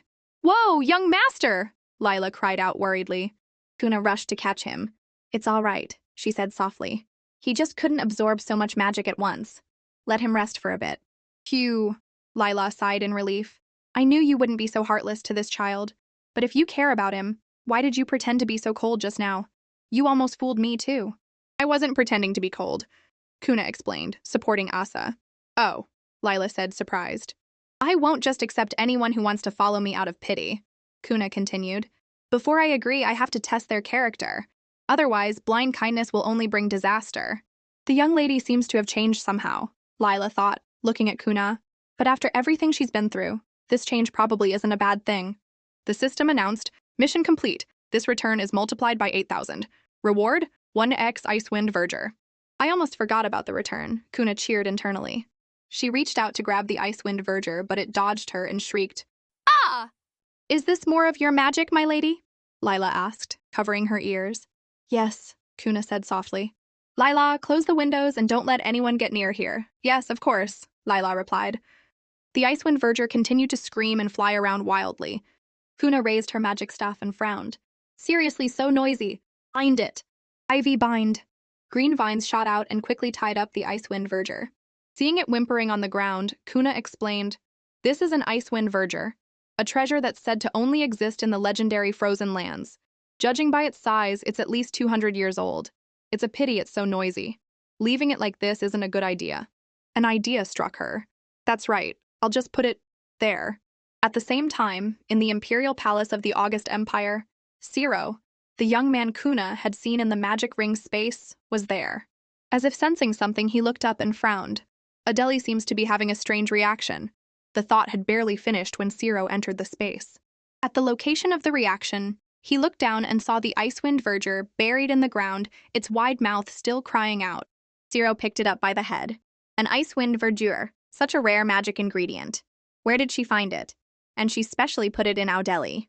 Audeli was the only divine-grade magic ring in the world. Not only did it have a vast magic space, but it could also be simultaneously linked to two owners. 100 years ago, when I helped the August Empire, I wore Audeli, and the people of the whole nation knew it was my symbol, Ciro mused. She must know that too and deliberately placed this in my domain. This feels a bit familiar. Back at the Holy Temple 600 years ago, countless gifts had been placed at Ciro's door, with notes attached. Kind sir, from the Holy Sun's fan club, Lord Holy Sun, please enjoy the fruits from my home. Thank you for helping the August Empire. Please accept this small token of our gratitude. Returning to the present, Ciro wondered, so this girl deliberately gave this to me too? My injuries truly need this kind of cold element magic ingredient. I will remember this kindness. At that moment, Kuna still had no idea that the herb she had planted had been taken away. In the carriage, Asa woke up with a soft groan. He sat up, rubbing his eyes. Sister Kuna, you're awake? Kuna said happily. We're all family. You don't need to call me miss. Just call me sister. Lila and the royal physician are in the carriage behind us. We'll be at your mother's place soon. Really? Asa exclaimed. The sharp pain in my body is gone. Seeing his surprise, Kuna explained gently, That's because you fused with the heavenly jade spirit crystal and completely absorbed its power. Asa, feel the change in your body. Hearing this, Asa slowly raised his hand. Transform. In the blink of an eye, his body was enveloped in a powerful surge of magic. After a moment, Asa sat down and asked timidly, Sister, I can use magic now? Of course, Kuna replied. Receiving her confirmation, Asa looked down at his hands and began to recount, Right before I was brought to the family, because I was too weak and couldn't learn magic, my mother was looked down on by my father and forced to live a poor life. That heavenly jade spirit crystal can change my physique. It must be an incredibly precious item. And yet, Sister Kuna, you used it on me. Thank you, thank you. Sister Kuna, I can use magic now. I'm so happy. Kuna patted his head. It's good that you're happy. This feeling isn't too bad at all, she thought. Suddenly, the carriage came to an abrupt stop. Huh? Kuna wondered. This is bad, my lady, Lila cried out in a panic. Young Master Asa's residence is up ahead, but the guards at the gate refuse to let us in. Kuna frowned. What? Don't they know it's me? They said they have orders to forbid all visitors. And the order came from the fourth master. Fourth uncle? Kuna frowned. Father, Asa exclaimed, surprised. The two of them quickly got out of the carriage. As Asa approached, a guard blocked his path. Halt! Don't stop me. Let me in, he yelled, trying to push through. No one is allowed in on the fourth master's orders, a guard said. Another added, It's the fourth master's command, we're just following it. Kid, go play somewhere else. Following orders? Kuna said coldly. In this Campello family, is there anyone who dares to defy my orders? Lady Kuna, the two guards exclaimed in unison. Are you trying to get us killed? They both thought. I heard the guards who offended this lady a few days ago lost their arms. We can offend anyone, but we absolutely cannot offend her. Move, Kuna commanded. They immediately let the three of them pass. Suddenly, a voice called out, "Niece Kuna, long time no see. Instead of resting and recovering properly, why have you thought to come visit me?" Seeing Keenan, Kuna called out, "Fourth uncle. I happened to meet Asa on the road and heard his mother was ill. Since I know a very skilled physician, I recommended he come take a look at fourth aunt. My wife is sick?" "Oh, right, there was something like that," Kainan replied. "But I've already called the royal physician to see her. It was just some minor symptoms. She's long since recovered. Kuna, tell your physician to go back." "Lies," Asa thought furiously. "My mother has been seriously ill for so long she's never once seen a physician." "My dear niece," Kainan said mockingly, "back when you were the family's golden child, we could forgive you for not knowing your place. Now that you've lost your talent, have you still not learned to keep a low profile? As a junior, you dare to meddle in the affairs of your elders. Really? I'll let it slide this time, but if there's a next time, I'll definitely have your father teach you a proper lesson. Now take your people and leave." "No!" Asa shouted. "The physician is not leaving. My mother is still sick and she must be treated today. Asa, what nonsense are you spouting?" Kainan feigned a scolding tone. "What's wrong with your mother? This boy does nothing but lie. Seize him and lock him in his room now." "Yes, sir," the guards replied. Asa was quickly apprehended. "Let me go! Get off me!" He struggled and yelled. "Young Master Asa," Lila cried out pitifully. "I never realized before what a venomous person fourth uncle is," Kuna thought, disappointed, to disregard all decency for his own benefit. A few minutes later, Asa charged at the guards. "My lady," Lila said in a low voice, "I just asked around in the maids' quarters. It's a story of love grown cold." After the fourth master brought Asa and his mother home, he completely ignored them. "The rumor is that he's recently caught the eye of a widowed countess, but she insists he get rid of all the other women in his life. That's probably why he's so desperate to cut ties with Asa and his mother. I heard even the master knows about this. To turn on his own wife and child for personal gain. He's no different from an animal," Kuna said, shocked. "Although making a move now will be a bit troublesome," she thought. "I can't let this kind of person get what he wants. I can't stand by any longer." Asa was still screaming, "Let me go! My mother is waiting for me to save her! Get out of my way!" Seeing him unleash a burst of magic that sent the guards flying, Keenan thought in shock. What's happening? Such powerful magic. He clearly didn't have any magic talent before. After clearing the path, Asa turned and grabbed the physician's hand. "Physician, please follow me." He then pulled the physician into the wooden room. "Asa!" Kainan called out. Kuna stood in front of the door, blocking him. "Fourth uncle, I hear you're planning to marry a new wife. You have no magic talent. Yet at your age, you can still meet a noble lady and even take over her assets. That must be quite a famous story in the family, right? What's it to you? Move." Keenan frowned. "I don't care about your private affairs, but Asa is different. He possesses 2 types of blue-level magic talent in his body. He is a true genius." "Blue-level talent?" Kainan exclaimed, shocked. "In nearly 100 years, the Campello family has only had one person reach that level. All my life, I've been suppressed because I couldn't practice magic," he thought joyfully. "And now my son is a dual elemental blue-level mage." "That's right," Kuna continued. "The judgment of this family's former genius is definitely not wrong. You should know a mage can bring you benefits far beyond a dozen widowed countesses. Asa could even become the future leader of the Campello family. If you have any foresight, you will treat Asa and his mother well, especially his mother, because this is your best chance to rise up." On the large bed, Asa's mother murmured, "Asa, mother," he replied. "Asa," she called out softly. After some treatment, Asa's mother woke up. Seeing him crying, she asked, "Asa, my love, why are you crying?" "Mother, the royal physician is here. You must be strong. He will definitely cure you." "Right," his mother replied. "For my Asa, I will definitely get well." "Mother!" Asa cried, moved. Watching this scene, Kuna thought, if my mother hadn't passed away back then, even if I were abandoned by the family, maybe I wouldn't have been so lonely. Under Kuna's protection, Asa and his mother were no longer looked down upon, and the royal physician personally came to treat Asa's mother several times. "Royal physician, thanks to you, I've been feeling much better lately," fourth aunt said gratefully. "That's good," the physician replied.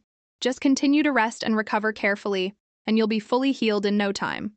Recently, the fourth master has been paying special attention to young Master Asa, often taking him to all sorts of social parties. It's clear he's grooming him as his successor, Lila reported. The rumors about the political marriage have completely disappeared. Now the whole family knows that young Master Asa possesses outstanding magic talent, and no one dares to look down on him anymore. It's all thanks to you, my lady. Young Master Asa looks so grateful to you every time he comes to visit. I just gave him a little push, Kuna said modestly. The one who truly helped Asa out of his predicament was himself. After all, this world only worships one thing, strength. Outside the magic armory. Speaking of which, Asa's situation is stable, so it's time I thought about improving my own strength, Kuna calculated. To nurture mages, every family tries to collect all sorts of materials and magic scrolls corresponding to different elements. For the Campello family, that place is the armory. It has 6 floors. The higher you go, the more precious the magic scrolls and materials stored there are. Well, take a break. Isn't that the eldest lady? Someone said. A blonde-haired person replied, Why is she here? After such a big incident, if it were me, I wouldn't even want to step out of my room. I used to be able to freely go to the highest floor of the armory, Kuna thought grimly. Now just showing up here is enough to make people whisper. Fortunately, the scroll I need is on the top floor, where ordinary people can't go. At least I can avoid some trouble. Sister Kuna, why are you here? Mizeli asked, spotting her. Kuna replied coolly. Seeing this, Mizeli started mocking her again. You're so weak. Why aren't you resting in your room? What are you doing at the armory? Don't tell me you've become a cripple and are still dreaming of learning magic. I'll go where I want. It has nothing to do with you, Kuna said. Then she added in surprise, Your magic power seems to have gotten stronger. Of course, Mizeli said smugly. I'm the one with the blue level talent now. Even if I do nothing, my magic power increases on its own. I've only been learning for a few days, and I've already broken through to become a level 2 mage. What? So fast? As expected of the second lady, a person in a headscarf exclaimed in amazement. A blue level talent is truly something to be admired. I wish I had one, the blonde-haired person praised. Kuna walked up the stairs and said casually, It's precisely because you have a talent that others can't match that you should practice diligently to bring glory to the family soon. That's simply your responsibility. What's there to be proud of? Mizeli was rendered speechless. Besides, Kuna continued, if you haven't made any progress compared to before, then you're just pathetically useless. After all, what you're using is the talent that originally belonged to me. Immediately, whispers broke out. That's right. With great power comes great responsibility. The second lady is using Lady Kuna's top-tier talent. She should be grateful, but instead, she dares to provoke her. She's really shameless. Kuna walked past Mizeli and said mockingly, You've got something good, so just enjoy it quietly. Stop bothering me. Mizeli shouted. Kuna, what do you mean by that? Are you running away because you don't dare to face me? You've always seen me as a thorn in your side. You're afraid I'll stand in your way and steal all of Father's affection, right? Kuna turned her head. Stand in your way? You're mistaken. From beginning to end, you've never been worthy of being my obstacle. That's right, Kuna thought. The only thing I want to do now is leave this rotten family and live the life I truly want. As for the rest, whether it's Mizeli or my father, I no longer care. Inside the armory, Kuna thought, that book is definitely on the 6th floor. Found it. Before I become a top-tier mage, I absolutely cannot reveal my gold talent, or it will be even harder to leave the family. I remember this book records the highest level magic for concealing power, water system defensive magic, severing magic conduction. While she was engrossed in reading, Mizeli had snuck up behind her. She raised her magic staff and thought, You don't take me seriously? You think I'm not worthy of being your opponent? Are you kidding me? It took everything I had to crush you under my foot. Anyone who looks down on me will pay the price. Song of the Spirits, Mizeli shouted. A stream of magic shot forward, surrounding Kuna and tearing the scroll in her hand. While Kuna was still enveloped in the magic, Mizeli had already run outside screaming, This has nothing to do with me. This is all Kuna's own doing. Damn it, Kuna thought angrily. Mizeli dares to cause a ruckus in the magic repository and even accidentally activated the defensive magic of the scroll. This is a real mess. As she was thinking, her magic power was being drained by the scroll. Feeling her body grow weaker, Kuna thought in alarm, My magic is being sucked away. This is bad. If this continues, I'll be completely drained and it might even damage my talent. At this critical moment, a flash of light appeared, followed by a calm voice. Do not resist this power. Wait quietly for the right moment. Who's there? Kuna shouted. Immediately after, Ciro appeared beside her. It's you? You're the stranger from the magic shop, she said. Don't worry, I'm here to help you, Ciro replied. Don't fight it. Concentrate on feeling this magic. If I don't fight it, won't I be completely drained? Kuna wondered. Ciro suddenly took her hand. I'm here. I won't let you be drained. Relax, he said softly. Oh, the pulling force has really weakened, Kuna thought in surprise. Is it because he's casting a spell? This book is trapped with a restrictive spell, Zero explained. The more you attack, the more it will backlash. You have to stop resisting with your own magic first. I was the one who placed this restriction, he thought with amusement. I never expected the king to give this book to the Campello family. Next, we neutralize the power of the restriction and make it your own.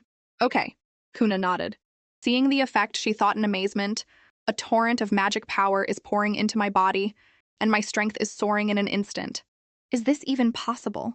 After the magic dissipated, the scroll fell to the ground. Ah, Kuna wondered. This is the restriction of the Campello family's highest grade magic scroll. Such immense power, and I've made it my own? Ciro placed a hand on her shoulder.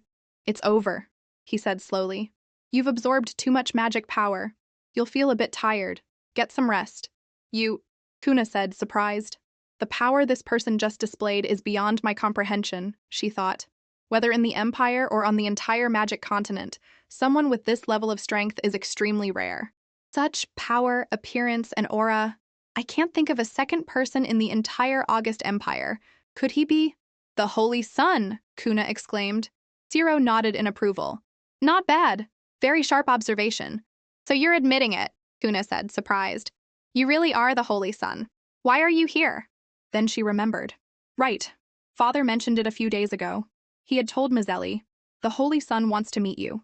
You may have the chance to receive his guidance and influence the future of the August Empire. Remembering this, Kuna couldn't help but laugh. Lord Holy Sun, if you're here to see Mazzelli, I'm afraid she's probably on the run right now. If Mazzelli knew the Holy Sun ruined her plan, she would probably die of anger, she thought gleefully. But still, for a legendary figure like the Holy Sun to show up just for that wicked Mazzelli, I'm the one who's dying of jealousy. Really, what talent or virtue does Mazzelli even have? Mazzelli? Who's that? Zero asked, looking puzzled. You don't know? Kuna asked back, surprised. The people in the palace said you specifically requested to see her, probably because she has a blue-level talent. He frowned. A mere blue-level talent is not worthy of my attention. Person I wanted to see has always been you. Outside, Keenan said, annoyed. Honestly, didn't I tell you? You can manage this treasure room yourself. Why did you have to drag me all the way over here? The person beside him said obsequiously, there was no other way. Someone in the family heard a loud noise suddenly come from the top floor. But in the entire family, only you, the patriarch, and a few others have the right to enter. Fourth Master, please understand my position. All right, if there's nothing wrong, you'll face the consequences, he replied. Seeing Kuna, Keenan asked in surprise, Niece Kuna? Fourth uncle? She replied. Good thing you're here. Did anything happen here just now? Happen? No, nothing. I've been on the upper floor the whole time. Nothing happened here. Kuna feigned ignorance. Keenan turned to the guard. You heard her? Causing a ruckus all day? You've completely ruined my mood for the evening party. My deepest apologies, the guard said, bowing his head. Even though covering this up helps Mazzelli, which annoys me a little, I have no choice, Kuna thought. I can't let anyone find out about the chaos just now, or about the Holy Sun's appearance. Lord Zero is surprisingly easy to talk to. 10 minutes earlier. You said you wanted to see me. What do you mean? Kuna had asked. Zero. You can call me Zero, he had introduced himself. Lord Zero, do you want to take me as your disciple? Kuna asked excitedly. Zero had poured cold water on her enthusiasm. No, you're too weak. Even with a gold-level talent, your strength is not enough to become my disciple. Kuna had said, disappointed. All right, it goes without saying that the Empire's guardian deity wouldn't get involved with me so easily. But how do you know I have a gold-level talent? She had wondered. What do you think a gold-level talent is? Zero had asked back. The ultimate talent, a symbol of power, Kuna replied.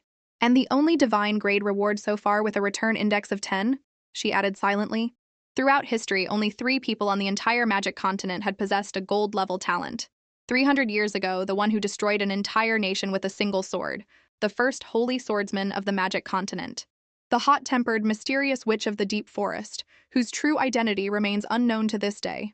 And the one who appeared suddenly 600 years ago to protect the people of the August Empire, the Holy Sun, Zero. But without exception, all 3 had become ultimate-grade Grand Archmages, whose every word could shake the future of the magic continent. You're not wrong, Zero had replied. But a gold-level talent not only benefits you, it also makes you a target for every nation, an imaginary enemy they would be willing to sacrifice everything to destroy. Humph, Kuna had said, then thought, that's right. Back when I only had a blue-level talent, it was enough to attract Mazelli's attention. Now that I have the ultimate gold-level talent, if this secret gets out, it will definitely bring immense danger. To survive, I must become stronger. Lord Zero, Kuna had proposed, you said you wouldn't take me as a disciple because I'm too weak. If I become stronger, will I have a chance to follow you? Yes, Zero had replied. But you must at least become a level 9 mage to be qualified to be my disciple. I understand, Kuna had said happily. Then please give me some things. Things? She held out her hand. Magic scrolls, top-tier artifacts, anything. After all, I consider myself your disciple in training. You wouldn't want me to stay weak forever, would you? For a small price, you can get a smart and obedient disciple. Isn't that a bargain? Disciple in training, an interesting way to put it, Zero had said with a smile. Wasn't giving you Audeli enough? It's a divine-grade magic ring that connects us. As long as you have it, I can come to you at any time. What? So that's how you were able to arrive in time? Kuna had exclaimed. And the various magic potions in Audeli's space never triggered the return system either, she had thought. Back when she was planting the Icewind Verger, she had said, so many high-grade magic potions, if I could return them, I'd make a huge profit. What? Why isn't the return system reacting? So it was because the real owner of those potions is Lord Zero, Kuna had cried internally. Haha. But if you can become stronger quickly, it would indeed be more beneficial for me, Zero had said, handing her a scroll. This high-grade magic scroll is for you. Holding the scroll, Kuna had felt it. Such a powerful fire magic, as if it could burn my very soul to ashes. After giving her the item, Zero had teleported away, leaving behind one sentence. When you become a level 9 mage, I will keep my promise and take you as my disciple. Lord Zero, Kuna had called out, startled. I must increase my strength and quickly become Lord Zero's disciple. Then I won't have to fear the power of the family anymore. An idea struck her. That's right. A second later, Kuna was in Audeli's space. Lord Zero gave me such a precious scroll, I have to give something in return, she muttered, rummaging through a bush. Leaving that Icewind Verger here last time was a good idea. Seeing the writing on the ground, Kuna said in surprise, so he took it himself. Even though I was planning to give it to him, this somehow feels annoying. Elsewhere, Mazelli was huddled on the ground, muttering to herself, damn it. With such a powerful burst of magic energy, Kuna is definitely dead this time. But if anyone investigates a little, they'll find out I was also on the top floor when it happened. What should I do? Then her tone changed. So what if they find out? Kuna brought it on herself. Who told her to look down on me? Besides, I have a blue-level talent now, and I'm Father's only daughter. Father definitely won't blame me. Mazelli, what are you hiding here for? Aben asked. Father, Mazelli said, startled. Why are you here? Is it because of Kuna? What does it have to do with Kuna? Did you do something stupid again? No. Father, you warned me so carefully last time, how could I do something stupid? It's just, why did you suddenly come here? From the sound of it, it seems no one found out about the disturbance in the treasure room, she thought.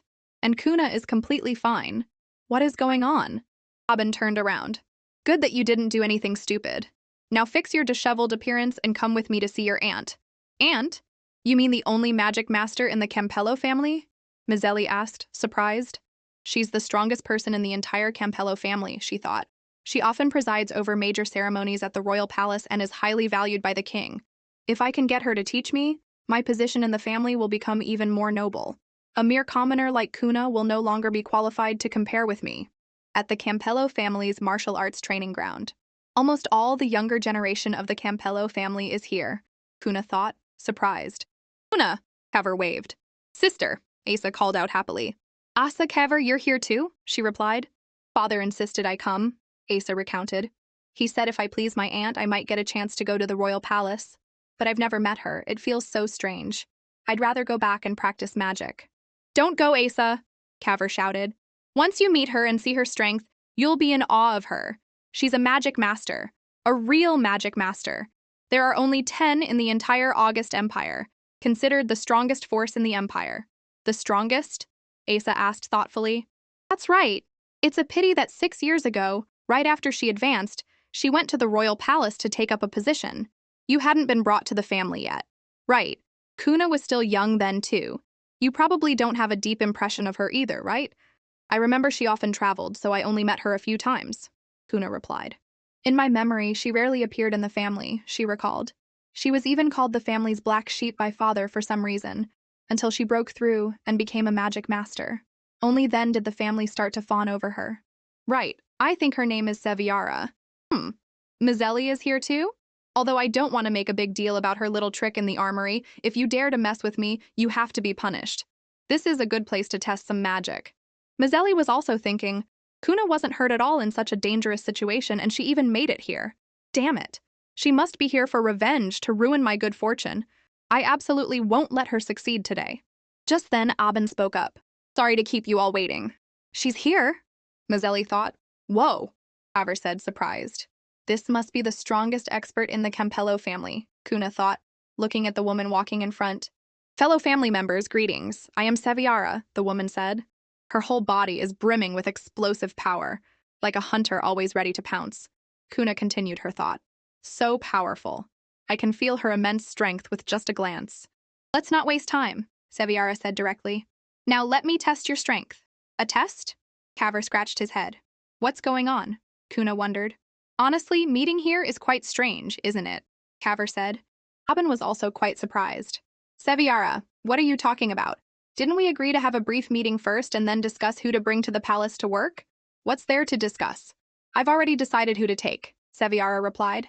The only reason I'm here is because you all insisted I meet everyone. But I really want to see what kind of juniors a rotten family that would do something as cruel as stealing a talent can raise. And listen up, I won't be holding back. Anyone afraid of getting hurt can leave now. You won't get a chance to regret it later. Not holding back? Is she planning to use real combat to test our strength? Kuna wondered. A great opportunity. Caver snapped his fingers happily. I never thought I'd be lucky enough to spar with a magic master. Spar with a magic master? Asa asked, bewildered. Then let's begin. Seviara launched a spell. Dance of the Fire Dragon. A powerful stream of magic shot towards the three of them. Kuna nimbly dodged. Her casting speed is so fast, she thought. Whoa! Caver and Asa yelled as they ran. Mizeli didn't dodge, simply covering her face with her hands. When the magic hit her, she grunted. Ugh, it even broke through my protective magic cloak, she thought in surprise. The other family members scattered in chaos. Ugh, it hurts. I give up. Stop attacking. She took out most of the family with just one move. So strong, Kuna thought, assessing the situation. I couldn't take them all out? Seviara said, surprised. That's unexpected. She's attacking so heavily, Kainan thought furiously. That lunatic. Good thing Asa dodged. Let's see me take you down one by one and defeat you all, Seviara said, charging forward with excitement. Hey, you lunatic, you're not allowed to touch my son, Kainan protested. Seviara ignored him, casually knocking someone out. Sorry, you've been KO'd, the person yelled. She's more like a warrior than a magic master, Kuna thought, still amazed. With that speed, others don't even have time to cast a spell. All right, time for a nap, Seviara said, kicking another person away. Aunt, I admire you so much, that person still managed to express. After clearing out the extras, she pointed her staff at Kuna. Little girl, just give up obediently. With that, Seviara fired off a spell. Kuna quickly dodged, so fast she thought, startled. Seeing her dodge the attack, Seviara was also surprised. Oh no, Kuna thought, regretting her action. With my status as a cripple, I shouldn't have been able to do that. You actually managed to dodge my attack, not bad, Seviara praised. But I'm not planning on holding back against anyone today, so I can only say I'm sorry. She continued to launch a stream of spells. With my mental power, I can see her movements clearly, Kuna calculated. But I still can't reveal my strength. I'll just have to grit my teeth and take this hit. She stood there, preparing for the impact. Just as Seviara's spell was about to engulf her, a flash of green light appeared. Huh? Seviara said, surprised. The magic dissipated, and standing in front of Kuna were Caver and Asa. Don't worry, Caver told Kuna. We'll protect you, Asa added. Kuna wondered. I just wanted to get off the battlefield quickly. How did things turn out like this? Hey, Asa Caver, just let me leave. I'll only hold you guys back, Kuna said quickly. Don't give up so easily. Sister Caver and I will definitely protect you, Asa said. Kid, call me cousin, Caver reminded him. Hurry up, the spell is catching up. Watching the three of them run further and further away, Seviara thought, she clearly has strength but is hiding it. This girl is quite something. She won't make a move, yet people are still fighting to protect her. Could she be the one who relied on Abin's doting to brazenly steal someone else's blue-level talent? The noble Lady Mazelli? Someone with a heart like yours needs to be taught a proper lesson. The attacks are getting more and more intense, Asa cried out in a panic. Seviara's attacks were so strong that even Mazelli's side was affected. Caver was sent flying. Oh, the protective spell I worked so hard to cast, Mazelli thought, struggling. On Abin and Keenan's side, they were chatting animatedly. Fourth brother, that kid Asa is not bad. He hasn't been learning magic for long, yet he's already so strong, Abin said with a smile. Kuna is also very outstanding. She managed to dodge Seviara's attacks without using magic, Keenan praised. My daughter Kuna always makes me proud at critical moments. Haha, Abin agreed. The one who should make father proud is me, Mazelli thought angrily, turning her head. Kuna is stealing my spotlight even now. I have to find a way to make her the laughingstock of the entire family. Caver was sent flying again. Caver! Kuna called out worriedly. Asa was also hit while he was distracted. He was struck in the shoulder and couldn't do anything. Ugh, even I. Damn it, he thought. You're next, Seviara said, turning to Kuna. I feel bad for Asa and Caver, but now is the best time for them to retreat, Kuna thought. Suddenly, a stream of ice magic flew towards Kuna. She quickly dodged and shot a glare upwards. Who was that? Seviara also asked, annoyed, looking over. Mazelli covered her mouth and feigned innocence. Oh, sorry, my magic suddenly went out of control. Then she launched a few more spells, saying, Sister Kuna, be careful. This damn magic, why can't I control it? Such precise aim, she's clearly using a tracking spell, Kuna thought with a smirk. Mazelli's trick is so cheap, but this is a good chance to teach her a lesson. Watching Kuna struggle to dodge the spells, Mazelli thought, the energy in this spell is enough to break all of Kuna's bones. Her face will be ruined. Plus, I added a tracking spell. No matter how she runs, she can't escape.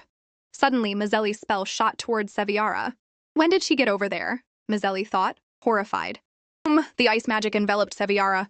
Mazelli, what in the world are you doing? Abin shouted angrily. Mazelli was speechless. This is bad. Save her!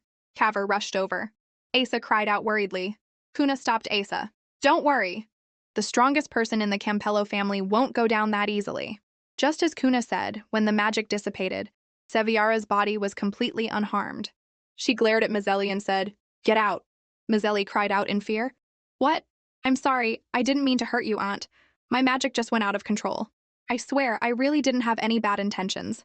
Please forgive me this once. I said get out, so get out. What more nonsense are you spouting? Seviara yelled even louder.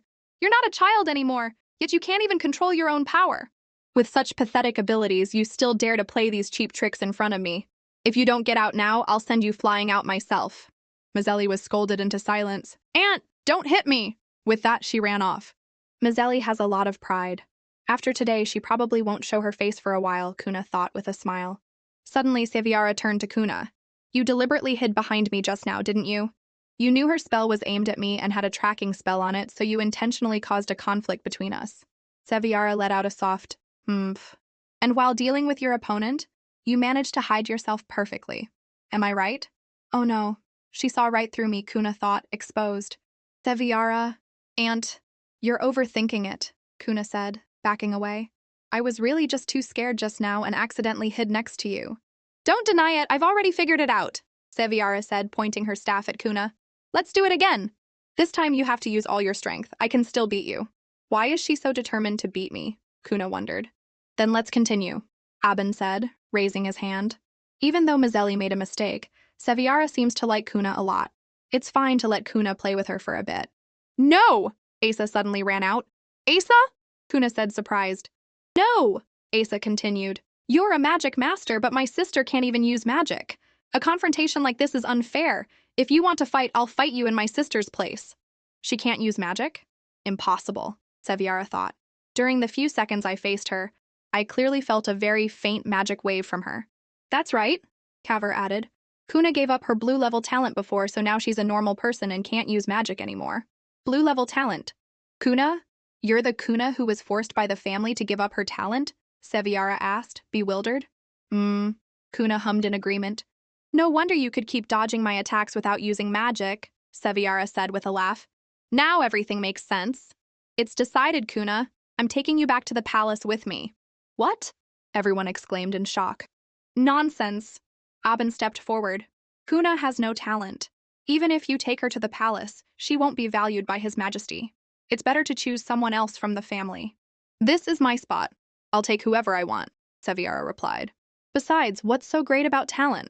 Even if you don't have talent, you can still become a top expert.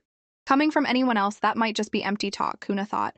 But when Aunt Seviara says it, it makes you believe her. After all, 6 years ago, she was considered an outcast because of her low talent. She gave up magic and followed the path of a warrior. Becoming a warrior requires enduring extremely harsh training, but even a top-tier warrior isn't as respected as a mage. But she risked her life to train her body, unexpectedly finding a way to combine physical arts and magic, and grasped an outstanding magic power. We discussed this before you came to the training ground. Kuna is not the right person, Aben shouted angrily. I'm definitely taking Kuna back to the palace, Seviara insisted. Watching the two of them argue, Kuna thought, Father and the other family members are all counting on this opportunity to enter the palace. My strength is still not stable. If I agree too quickly, I'll be targeted by them. Besides, I've already planned to study under Master Ciro. I can't study under my aunt. I'm sorry, Aunt Seviara, I refuse to go to the palace with you, Kuna said. What? Seviara turned around, surprised. I have no talent. I'm really not suitable to go to the palace, Kuna explained quickly. Please give this precious opportunity to someone else. Kuna, you're still as sensible as ever, Aben said, pleased. I'm tired today, so I'll take my leave, Kuna said, turning to go. Kuna, wait. Kuna, don't go. Wait for me. Kuna, at least talk to me properly. The opportunity to study in the palace is really hard to come by, Seviara said, chasing after her. I'm sorry, I hope you'll allow me to refuse, Kuna replied. Then why? Is it because you lack confidence after losing your magic talent? Don't worry. A person's strength isn't just judged by their magic. It's a combination of effort, comprehension, spirit, all of it. If not, you can train your body with me. In 10 years, I'll forge you into a top-tier holy warrior. No thank you, Kuna could only reply. I never planned on going down the path of a warrior. Aunt Seviara's enthusiasm is hard to resist. I need to find an excuse to leave quickly. Suddenly, the mechanical voice sounded. A returnable item has been detected. High-grade fire element magic scroll. Song of Blazing Sorrow. Mission, gift the scroll within 1 hour. Return index 1010. Song of Blazing Sorrow? Isn't that the scroll Ciro gave me? Kuna wondered. Gifting such a precious item away so casually will definitely raise suspicion. And I have to do it within an hour. There's no way I can find a suitable person. Or is there? The return index is 10 this time. I have to give this scroll away no matter what. Although I regret that I can't go to the palace with you, Kuna said, feigning regret. Since my incident, you're the first elder who has truly cared about me and tried to guide my life. This fire element magic scroll is my treasure, but since I won't be able to use it in the future, please accept it as a gift for our meeting today. I've said all this. She definitely won't be suspicious, Kuna thought. Seviara stared at the scroll, stunned. Song of Blazing Sorrow? This book should be kept secret in the royal library. How did it end up in your hands? Kuna said, surprised. This is really a royal treasure? Oh no, how do I explain this now? Suddenly, someone took the scroll. I gave it to her. Kuna looked over, surprised. Seviara was even more surprised. Lord Holy Sun, she gasped. In Kuna's room, she let out a sigh. I never expected my connection with Ciro to be exposed so soon. Even though only my aunt knows, it's still outside of my plans. A while ago, upon seeing Ciro, Seviara had quickly bowed. Greetings, Lord Holy Sun. May I ask, Lord Holy Sun, why did you give such a precious item to the Campello family? This magic scroll does not belong to the Campello family, Ciro had replied. I gave it to Kuna Campello personally, because Kuna is someone I value. Value? You're valued? That can't be right, Lord Holy Sun. You and Kuna have an age gap of nearly 600 years, right? Although it's not obvious from your appearance, that's not it, you've misunderstood.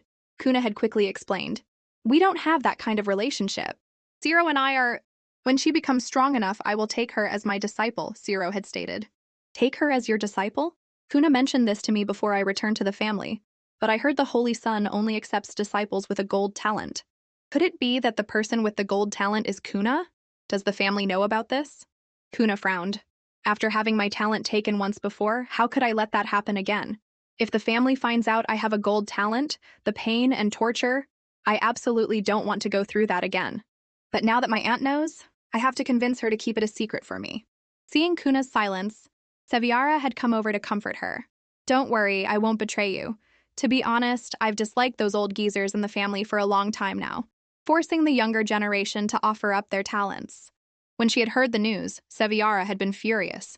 Who in the world was the bastard who proposed this idea of forcing a young person to make a sacrifice? That child is Kuna, right? Don't you care about her life? Seviara, you damn brat, this is unacceptable, Aben had shouted. Remembering that, Seviara said, annoyed. Even in a brutal family, something this cruel rarely happens. I had a big argument with them about it this morning. Before you willingly announce your talent, I won't reveal this to anyone. Thank you, Kuna had said, relieved. I'm your aunt. What's there to be polite about? Seviara had sniffed. But during our fight just now, I felt magic waves from you several times. Why can't I feel them now? I find it strange too, Kuna had replied. I wanted to learn some concealment spells before, but then I realized that even as my strength increases, people don't seem to notice anything. That's thanks to Odeli, Zero had explained from the side. One of its most powerful effects is to conceal magic waves. Those with strength below the level of a magic master will often overlook its existence. So that's why the Holy Sun gave you both a magic ring and a high-grade magic scroll, Seviara had said with a smile. Kuna, the Holy Sun really values you, but since it's a gift from the Holy Sun, why did you want to give this Song of Blazing Sorrow scroll to me? Yes, why? Zero had also asked. Well, it's... Kuna had stammered. If I take it back now, they'll both be suspicious, and I definitely won't get the return reward. Then Zero had handed the scroll to Seviara. Since Kuna gave it to you, she must have her reasons. You should keep it. Give it to me? Seviara had said, stunned. This is a high-grade magic scroll. Thanks to Kuna, I really hit the jackpot this time. Kuna, you said you didn't want to go to the palace, right? Seviara had said, looking at Kuna. That's fine. No matter where you are, I, as your aunt, will be responsible for forging you into solid steel. Forging?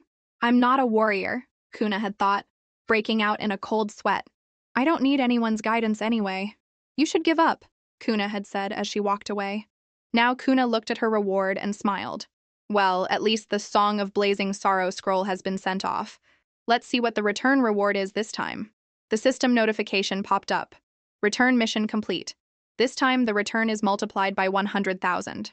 Received, Divine Grade Light Element Magic Scroll, Heavenly Pole Sacred Light. A Divine Grade Scroll? And its light element, Kuna thought, holding the scroll. Just holding it, I can feel the pressure. With my current strength, I can't handle its power at all. This scroll is more suited for Zero. First it was the Icebone Stone, now it's a light element scroll. The return system is really biased towards Zero, Kuna said out loud, annoyed. Biased towards me? Zero suddenly appeared. Kuna mentally yelped. She broke out in a sweat and changed the subject. Where's my aunt? Weren't you with her? Seviara really likes that scroll. She couldn't wait to go practice. With such a powerful magic wave just now, Zero must have sensed the existence of the Heavenly Pole Sacred Light Scroll, Kuna thought. Why isn't he curious or asking me why I sent away the Song of Blazing Sorrow? Is it because he's lived for so long that he doesn't care about unnecessary people or things? If so, maybe I can get more benefits. This is for you, Kuna said, handing the scroll to Zero. A divine grade scroll? Where did you get it? He asked, surprised. It was because of that powerful magic wave that I came here, he thought. She even has the rarest light element divine grade scroll. What secret is Kuna really hiding? That's not important, Kuna smiled. What's important is that this scroll now belongs to you. But the price is, no matter what happens in the future, you have to stand by my side and protect me with all your heart. Deal? Protect you? Zero asked. For hundreds of years, my daily life has been nothing but fighting and recovering from injuries. No one has ever dared to make such a request of me. Interesting, but I refuse, he said. To me, the only thing that needs protecting is the August Empire. The life and death of an individual has nothing to do with me. He can actually resist the temptation of a divine-grade magic scroll. As expected of the Holy Sun, Kuna thought, surprised. But I didn't expect to get this answer right from the start. Zero suddenly stepped closer to Kuna. But for you to reveal your trump card so easily, aren't you afraid I'll kill you and take the scroll? What makes you so sure that's my trump card? Kuna retorted. I believe in Zero's character. A divine-grade magic scroll is rare, but even if you search the entire magic continent, there are no less than 10. You can take out one divine-grade scroll, and its value is clearly higher than itself. A good guess, but you're wrong about one thing, Zero replied. There are a total of nearly 20 divine-grade magic scrolls on the magic continent, 9 of which are in my possession. Zero has 9 divine-grade scrolls. No wonder he could flatly refuse my offer, Kuna thought. That scroll is still yours as long as you guarantee my safety, Kuna said. No, Zero replied. You're refusing even that? Kuna said, surprised. But I can help you increase your strength quickly, Zero said. I'll trade a special magic training course for this divine grade magic scroll. What do you think? It's a deal, Kuna said happily. Trading a sheep's wool from the system for the guidance of a grand archmage? This is a profitable business, she thought. I wonder what methods Zero will use to train me. A grand archmage's special training must be unusual. In the Campello family's garden, Seviara spotted Kuna and called out, Hey Kuna, the Lord Holy Sun has given his permission. From today on, I'll be leading your physical strength training. Ah, Kuna said bewildered. Zero, you sly old fox. Oh, a fox? Seviara asked, amused. He's letting my aunt be his substitute teacher, tricking me out of a divine grade magic scroll with empty hands, Kuna thought. Let's begin. I've been planning a special training regimen all night, Seviara said excitedly. No need, Kuna waved her hands. I'm a mage, not a warrior. Increasing my physical strength won't help much. If you want to strengthen your magic, good physical strength is also very important, Seviara explained. In any case, your physique must at least surpass a warrior's before you can enter the Central Magic City. The Central Magic City? Where's that? I've never heard of it, Kuna asked, bewildered. That's because you're too weak, Seviara explained. You have to know, the higher a mage's rank, the greater their power. When a person has absolute power, it's very easy for them to break laws, even the constraints of a kingdom. Some powerful mages realized this and created the Central Magic City to separate powerful mages from ordinary people. Only mages who have become magic masters are allowed to enter the Central Magic City. That is the true world dedicated to magic. The Central Magic City. I really want to see that amazing place with my own eyes, Kuna thought. Seeing Kuna's excited expression, Seviara patted her head. When you become a magic master, I'll take you to explore it. But first, let's increase your strength. Okay, Kuna replied. Let's try out the trial land fragment that the Holy Sun gave us, Seviara said, taking out a magic orb. A trial land from Zero? Kuna asked, surprised. Suddenly, they were both sucked inside. Kuna screamed. A few seconds later, they had both disappeared. Kuna was teleported to a strange space. Where am I? My aunt is gone too. Is this the effect of the trial land? I can't use magic recklessly. I have to scout the area first. Suddenly, the space changed to the Campello family's judgment hall. A guard's voice echoed, Criminal Kuna Campello, enter. The surrounding people appeared one by one, chanting, Offer the talent. Offer it. For the family, all sacrifices are worthwhile. This is the day the family forced me to offer my talent? No, that's not right, Kuna thought. Aben stepped forward, his voice stern. Kuna, I order you to offer your gold talent. My gold talent has been exposed? Am I going to have to repeat the same tragedy again? Kuna wondered. At that thought, Kuna collapsed to the ground in despair. Seviara and Zero stood outside discussing. Lord Holy Sun, why have you come here? Seviara asked. Has it begun? Zero asked, looking down at Kuna. Yes, Seviara replied. The dream demon in the trial grounds can see into a person's deepest fears. Before officially entering, Kuna must pass the dream demon's test. Although I can't see what she's experiencing, she must be facing the most difficult obstacle in her heart right now. Kuna Campello, let's see what potential you really have, Zero thought, watching the scene. Inside, Kuna clutched her head in pain. Aben's voice still echoed in her head. For the family, offer up your very life. Mazzelli also appeared, smiling. Your honor, your status, your talent, all of it will be mine. Suddenly, Kuna stood up, trembling. How ridiculous. I'm no longer the weak Kuna who would let people slaughter me as they please. With that, she used magic to break the shackles. I will absolutely not submit now, she thought, launching an attack. Wind blade! The other two were sent flying. Suddenly, Zero appeared behind Kuna. She grunted, then called out softly, Zero? You want to take everything from me, too? The Zero on the other side cast a spell. I approached you from the very beginning just for this moment.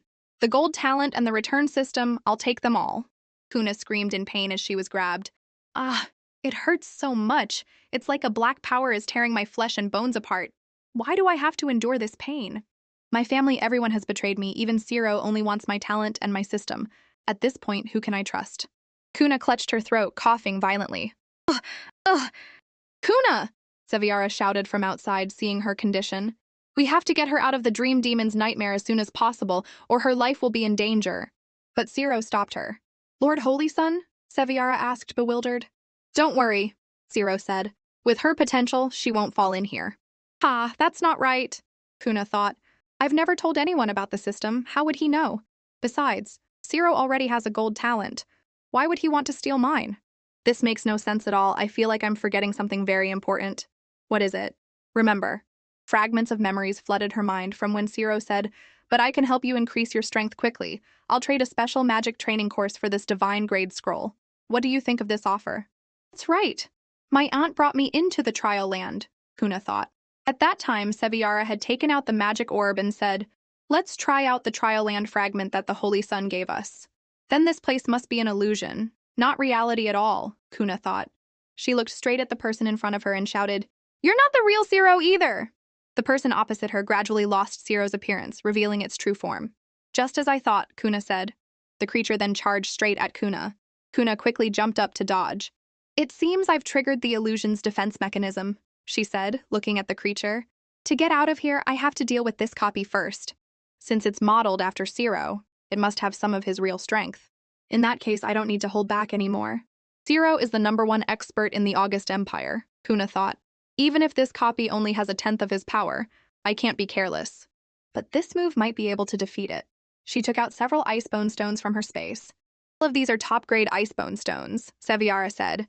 "How did Kuna manage to collect so many high-grade crystals?" "About 1,000 stones," Zero replied. Then he thought in surprise, "Wait, is she planning to use all of them?" "This is the first time I'm trying this move," Kuna thought. "But with the magic power gathered from 1,000 icebone stones, I'm afraid even a magic master could be taken down in one hit. Then I'll just have to test its power on you." "Such a terrifying cold," Seviara shouted from outside. "We have to stop Kuna." "This is bad," Zero thought, then immediately cast a protective shield. Inside the space, Kuna was also struggling. The space was gradually shattering. Kuna cried out as she fell into an abyss. As she was falling, Zero appeared and pulled her up.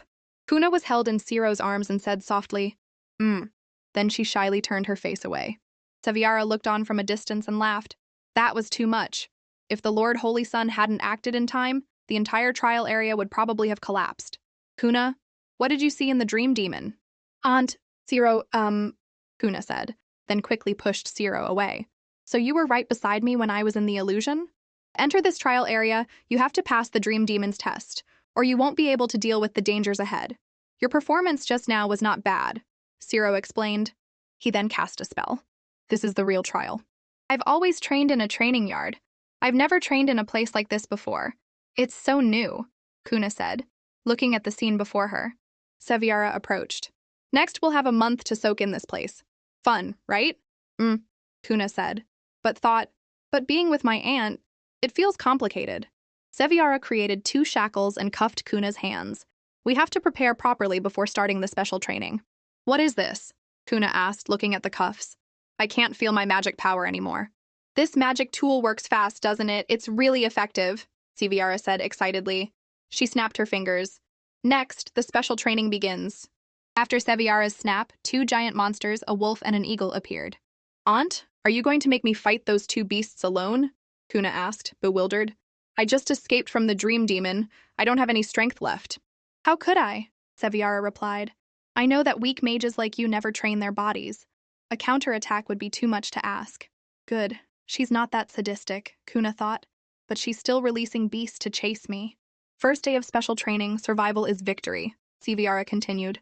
"Survival?" Kuna asked, alarmed. "My pets!" Seviara shouted. Seeing the magic wolf begin to attack, Kuna stumbled back in panic.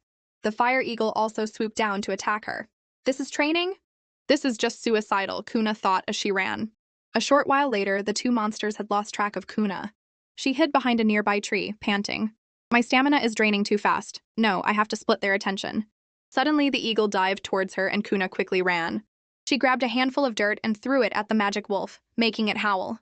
That was dangerous. She was almost torn apart by the enraged giant wolf. "Is this girl just lucky?"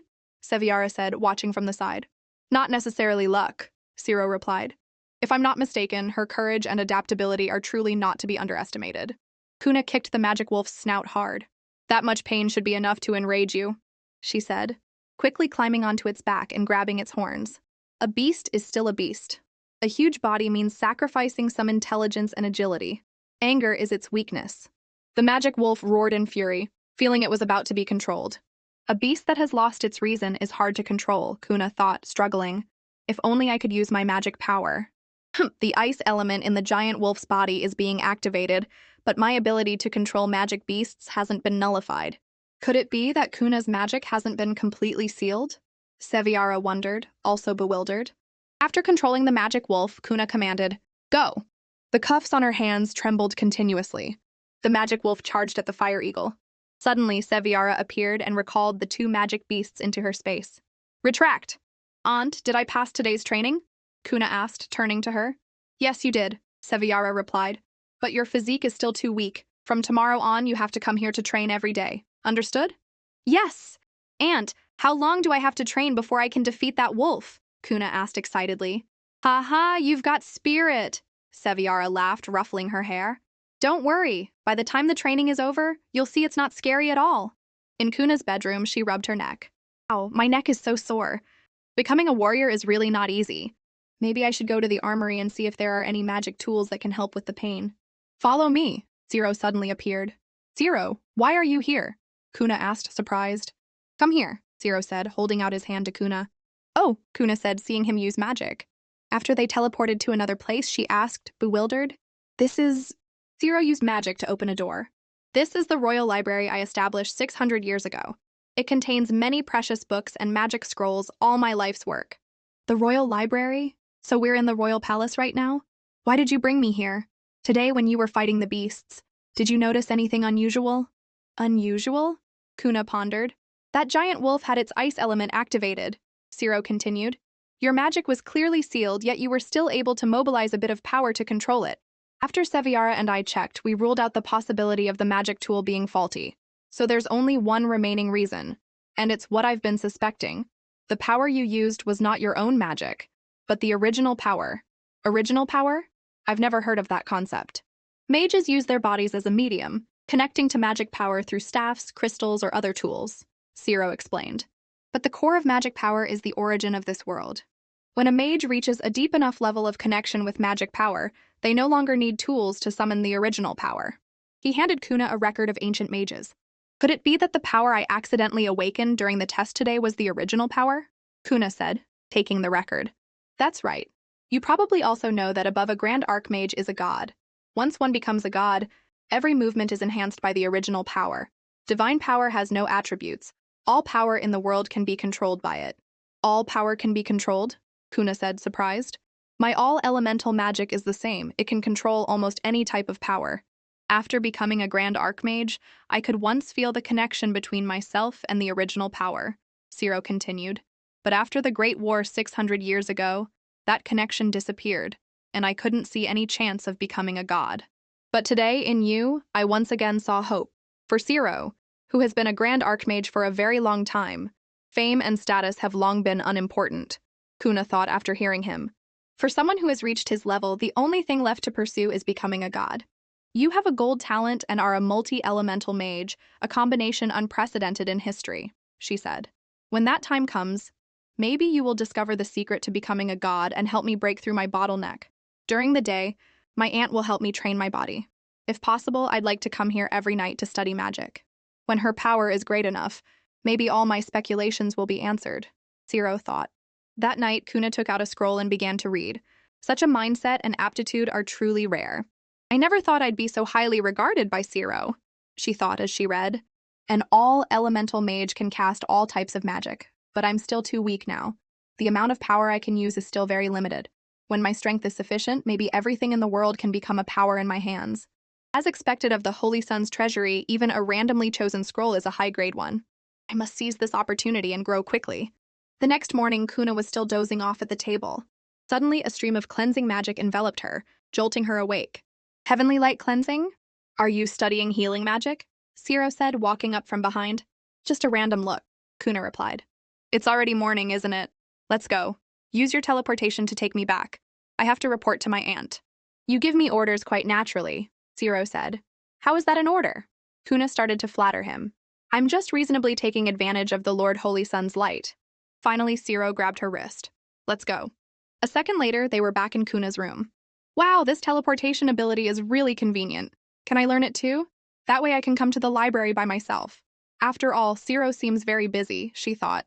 The royal palace is not like other places. It's not convenient to come and go, Ciro explained. For now, I'll take you back and forth. When your status is officially recognized by His Majesty, I'll personally teach you. Well, that's fine too, Kuna could only reply. His Majesty will find out I have a gold talent sooner or later. The two of them stood motionless at the door. Wait, why hasn't he left yet? Kuna thought, bewildered, looking over.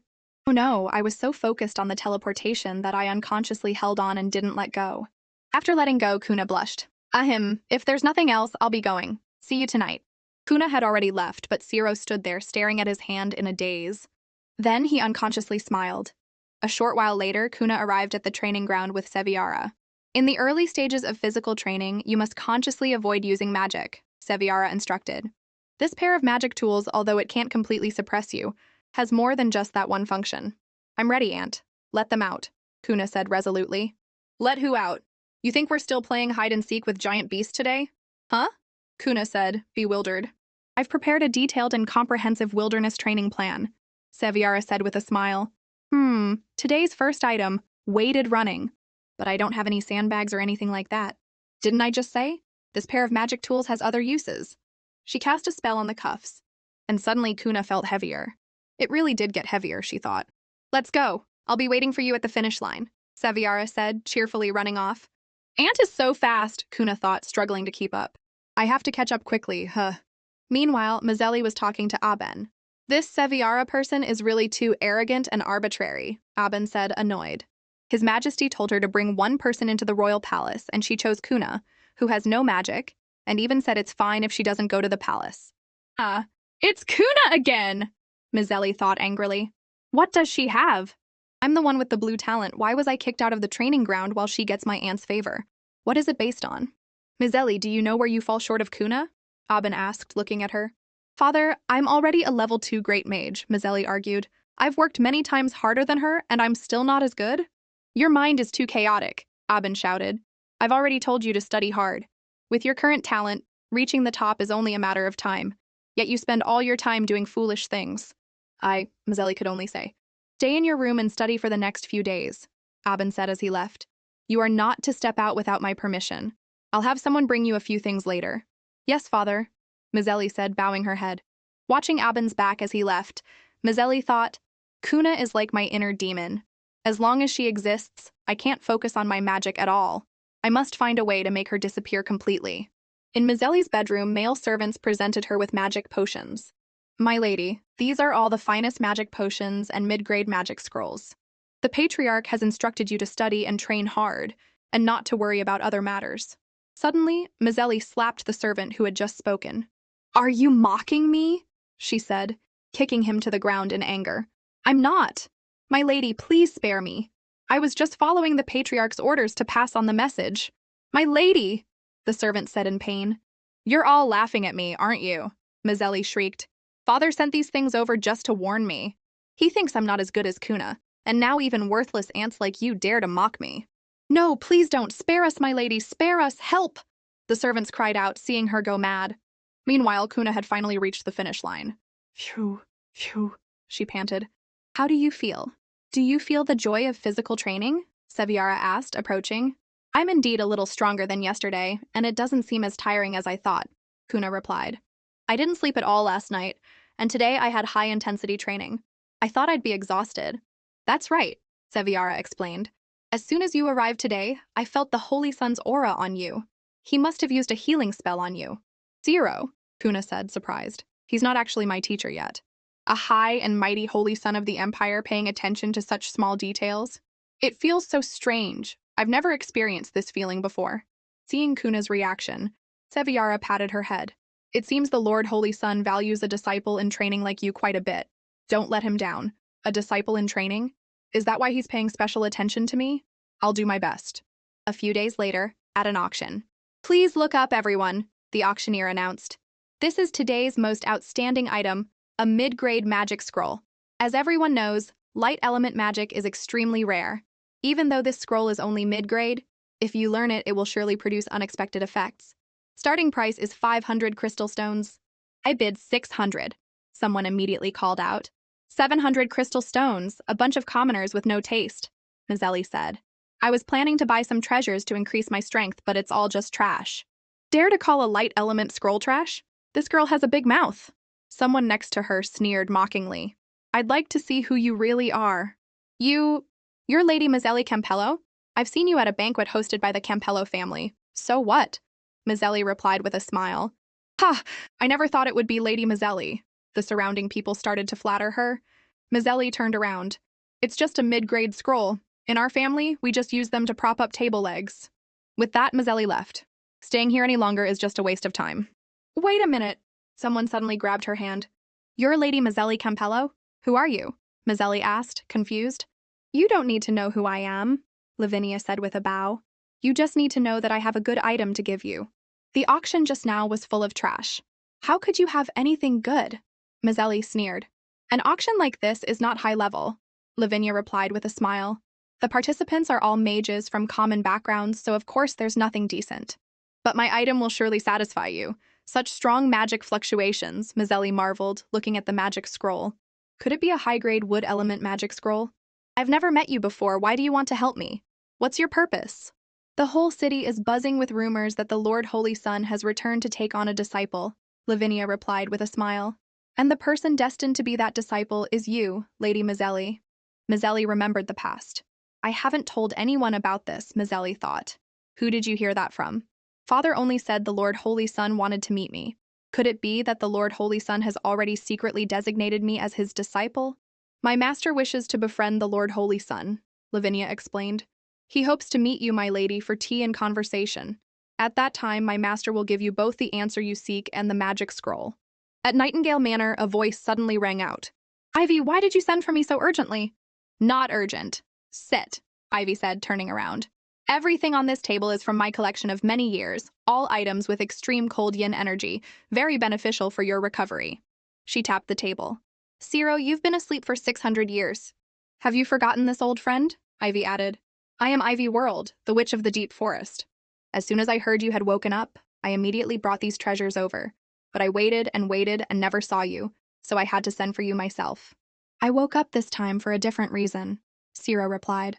I'll probably have to go back to sleep soon, so I didn't want to disturb you. I've heard it all, Ivy said with a smile. The rumors are flying that the Holy Sun Ciro has just taken a female disciple. A few days ago, I sensed a new gold-level talent appear, and the fluctuation was very close. It's her, isn't it? Ciro hummed. Has she really become your disciple? Ivy asked, clutching her dress. Not yet, Ciro said. With her current strength, she's not qualified. Maybe in the future. A few days ago, I found an Icewind Verger, which is temporarily enough to treat my injuries. Your gifts are too precious. I can't accept them. Thank you. If there's nothing else, I'll be leaving. Wait! I haven't even asked you who she is or what she looks like, Ivy shouted as Ciro started to leave. I know a gold talent is related to the nation's destiny and can't be casually inquired about, but I came here today as a friend. Why do you have to be so guarded against me? I've known you for so many years and have never seen you actively approach any woman, so I was just a little curious. Is her status so noble that even I am not worthy to meet her? Ciro. Ciro could only turn back. She is a daughter of the Campello family. In terms of status, she is not nobler than you. What I value is her talent and spirit, nothing more. You don't need to meet her. With that, Ciro vanished.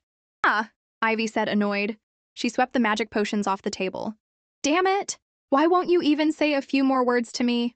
To you, am I really not special at all? I'm also one of the 3 strongest gold talent holders. You always leave everyone with just your back, Ivy thought. I've tried for so many years, yet I still can't stand shoulder to shoulder with you. Why? Master, I have returned. Lavinia suddenly appeared. I have met Mazzelli. She has agreed to meet you in 2 days. She agreed so easily? Ivy asked cautiously. I just had to offer a high-grade magic scroll, and she immediately believed me, Lavinia replied. Master, I feel this Miss Mazzelli is a bit foolish and arrogant. Is she really the Lord Holy Sun's disciple? Rumors don't start for no reason, Ivy said. Ciro also admitted she's from the Campello family. I have to meet her once to be sure. Do this. In 2 days, prepare a carriage to pick her up. Before she meets me, give her a little test to see how much strength she really has. Understood, Lavinia replied quickly. If her performance is only so-so, then killing her is no big deal, Ivy said with a sinister smile. But if she really has talent, then I absolutely cannot let her grow up and become Ciro's disciple. At that moment in the royal library, Kuna let out a long yawn. Ah, so sleepy. But then she looked over at Zero, still standing there, and thought, in this situation, how can I dare to be lazy? Is Zero not busy at all today? Sensing her gaze, Zero asked, what's wrong? Did you run into a difficult question? Although I haven't run into any difficulties, Kuna thought, this is a rare opportunity. This ancient book records that some mages, due to different talents and obsessions, gradually went down completely different paths, she said. There are warriors, apothecaries, holy healers, even runic mages, witches. Zero, can you tell me more about them? There's no need to talk much about warriors. Your aunt is one, Zero explained. I know that already. Holy healers are also quite common. They can regulate life energy and focus on healing and saving people. Apothecaries specialize in finding all sorts of strange magic herbs and extracting their essence to create magic potions. Runic mages are different. They inscribe, draw, and activate ancient runes to cast spells. If inscribed on weapons or armor, they can create special effects. Many high-grade magic staffs are made by runic mages. They are usually secretive, and it's very difficult for ordinary people to find them. The purple bone dragon vine staff I gave Kaver was a very good quality item, Kuna thought, and it's because of that staff that I was able to trade for a divine grade one.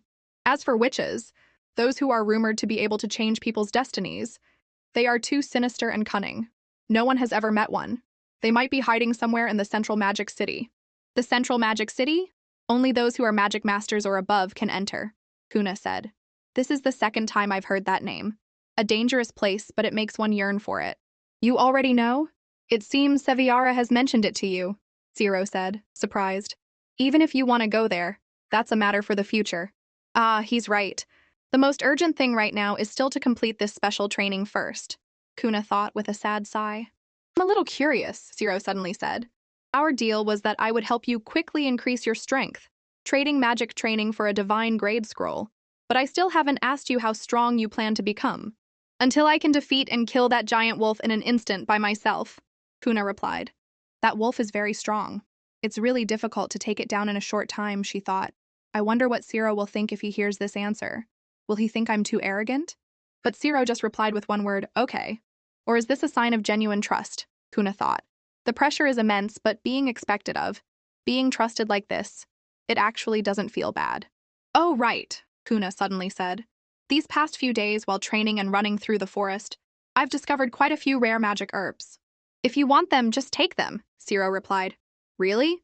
But that place called the Trial Land, is it also your domain, like Audeli? No, Zero explained. The Trial Land is a fragment of a ruin from ancient times. It can't be claimed. I just happened to acquire it. That's great, Kuna sighed in relief. Audeli is Zero's true domain, so the ingredients in that space don't trigger the return system. But the Trial Forest is ownerless land, so the magic herbs collected there all belong to me. This time, I can safely get a return. You seem particularly interested in magic herbs, Zero asked. Are you planning to become an apothecary in the future? You could say that, Kuna replied quickly. I can't just say it's because I have a system, can I? Wait until you become a magic master before thinking about these things. Don't be too hasty, Zero said. It's almost morning. That's enough for today. I'll take you back. Okay, Kuna replied. As she was about to stand up, her waist ached. Ugh, my body is so stiff. Dear, esteemed Lord Zero, she started to flatter. You are my future master. Could you give me one more healing spell? I didn't realize my aunt could sense your aura. I've been running around non-stop these past few days. My body really can't take it anymore. If the Lord Holy Sun would help me one more time, the training effectiveness would surely double. You're really something, Zero said, exasperated. Fine. I'm the one who promised to help you increase your strength, so providing this kind of support is what I should do. Focus. As the stream of magic entered her body, Kuna thought, is it because of the light magic? It feels so pure, strangely warm, as if Zero's hand is passing through the spell, gently caressing me. All the fatigue in my body is gone. I want more. Save me. That's the pure and noble Holy Sun, Zero. How could I dare to have such disrespectful thoughts? How do you feel? Zero asked with a smile after the cleansing. Great, I don't feel tired at all anymore, Kuna replied with a smile. Suddenly, a fox yipped. Where did this little fox come from? Kuna asked, surprised. This is a magic I created myself, which can turn animals I like into physical forms, Zero explained. I've infused my magic into it. When you feel tired, just meditate and summon it, and it will appear to cast a healing spell on you. Why a fox? The Holy Sun likes small animals like foxes too? This fox is very much like you, isn't it? Zero replied. Kuna's face went blank. Zero likes foxes? The fox is like me? Zero likes me? No, no, no, absolutely not. It must be a misunderstanding. The Lord Holy Sun is really letting things slip without realizing it. In the Campello family's reception room, Abin slammed his hand on the armrest of his chair. No! You are not going. Why not? Father, this is a rare opportunity, Mazzelli asked, bewildered. Foolish. There's no such thing as a free lunch. I'm afraid this is a trap set by someone with ulterior motives. At that time, it'll be hard to even keep your life. That person just wants to befriend the Lord Holy Sun through me. She needs my help with something. How could she harm me? This matter is not up for discussion, Abin said with a cough. I have other arrangements for you.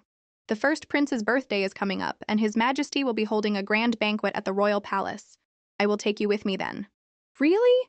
Father, you're willing to take me to the royal palace? Mazzelli asked, surprised. For big parties like this, not only will His Majesty be there, but the Holy Sun might also attend, Abin said. The matter of him taking a disciple that he mentioned before will probably be settled soon, right? So the Holy Sun might publicly accept me as his disciple. She's already getting smug just from a rumor, Abin thought, seeing Mazzelli's attitude. She really lacks discipline from a young age, not as calm and polite as Kuna. Even if it's just speculation, we must be well prepared, he said. The rules in the palace are very strict. You should learn some etiquette beforehand to avoid making a fool of yourself. Come in. From now on, you will be Lady Mazzelli's personal maid. You must seriously teach her etiquette and take good care of her daily life. Understood? Understood, Patriarch, Marin replied with a smile. Stay at home and learn etiquette for the next few days. Don't let me hear that you're running around all over the place again, Abin said, turning to leave. Yes, Mazzelli could only reply. Watching Abin's back as he left, Mazzelli thought, Father is really getting old, worrying about this and that. That person casually took out a high-grade magic scroll, yet he won't let me meet them. My lady, Marin suddenly approached. I heard everything from outside the door. You want to meet that mysterious person, right? I can help you. Don't think I don't know, Mazzelli said cautiously. Weren't you sent by Father to watch me? The Patriarch did not tell me to watch you, and I wouldn't dare do such a thing. Fine, I'll let you try then, Mazzelli said, turning away. Yes, Marin said with a bow. The Patriarch currently favors Lady Mazzelli the most. As long as I take this opportunity to gain her trust, my future will be filled with wealth. In the trial land, Kuna was training hard. She could now break a tree trunk with a single punch. Not bad, Seviara said, clapping. You can already knock down a whole tree. But I don't think I gave you permission to use magic. I didn't use magic to attack. I just used it to protect my hands. Your excuses are quite smooth, Seviara said. My training goal was never to become a warrior, Kuna rattled off her reasoning. Physical training is just like building a foundation. In the end, it has to be combined with magic to achieve an effect where 1 + 1 is greater than 2. So what I did just now can't be considered a violation, but a reasonable application. Fine, Seviara could only reply. Considering your rapid progress recently, I'll let it slide. Continue at this pace for today's session, and you can take a day off afterwards. A day off? Why? Next week is the first prince's birthday, Seviara said, holding out an invitation. I've already received an invitation to the banquet. The Campello family has been invited to the royal palace before, Kuna said thoughtfully, stroking her chin. But I've never had close contact with the princes and princesses. I've only heard a little from my father. The first prince is the empress's biological son and the future heir to the throne. I heard he's very smart, but has no talent for magic and is still just an apprentice mage. Among the other princes, the one with the most competition is the fourth prince. He's achieved many glorious military feats and is a powerful great mage. He sounds like the simple-minded muscle brain type. His Majesty and the Empress are deeply in love, so the first prince's birthday banquet will surely be very grand. So there will definitely be a lot of nobles participating. It will be crowded and very chaotic, she added internally. What, are you interested? Seviara teased, seeing her lost in thought. In that case, your aunt will be kind enough to take you along. Wait, that's not what I meant. Kuna quickly waved her hands. All right, it's decided then, Seviara said, turning around. Royal banquets are so boring and troublesome. Taking Kuna along will at least give me some company. Heh heh. A glamorous place like that really isn't suitable for me right now, Kuna said, clutching her head. The next day, Marin peeked outside, then turned back. My lady, no one's here now, let's go. I'll go back and keep watch and pretend you're still studying in your room. Make sure Father doesn't find out or we're both dead, Mazzelli said in a low voice, pulling a cloak over her head. Yes, Marin replied respectfully. Mazzelli went to the meeting place. Seeing the shabby carriage parked there, she asked angrily, "Is this how you treat a distinguished guest? You dare to use such a dilapidated carriage to pick me up?" "I'm sorry, we were in a bit of a hurry, so I hope you can bear with it for a bit," Lavinia replied from inside the carriage. "Humph. Wait until I officially become the Holy Son's disciple. We'll see if you dare to be so slow then," Mazzelli said, frowning. "My master will treat you with the utmost hospitality," Lavinia replied with a smile. The carriage quickly set off. On the way, Mazzelli slowly fell asleep. When she woke up with a start, she thought in a panic, "Huh? Why did I fall asleep? Right, where has the carriage gone?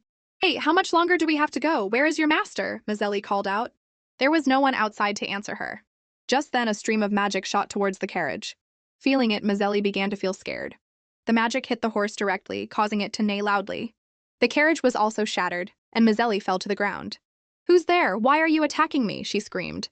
Nearby, Lavinia held a sword and said disdainfully, "You can't even resist a low-level sleep spell, and you're so scared when you're attacked that you can't even draw your staff. Are you really the one chosen by the Holy Sun?" Reminded, Mazzelli drew her staff and stood up, trembling. "Who are you? Who sent you?" As soon as she finished speaking, the staff in her hand was knocked away and she screamed in pain. "You're not qualified to ask my identity," Ivy said, having made the move. Seeing her, Lavinia said respectfully, "My lady, your status is so noble. There's no need for you to personally act. Just a glance makes one tremble all over." "So strong," Mazzelli thought, in disbelief. "An incredibly powerful magic aura is radiating from this woman." "I heard the Campello family has another girl," Ivy said. "That's right," Lavinia replied. "I heard she used to have a blue-level talent, but now she's become a normal person, so no one thinks about her anymore.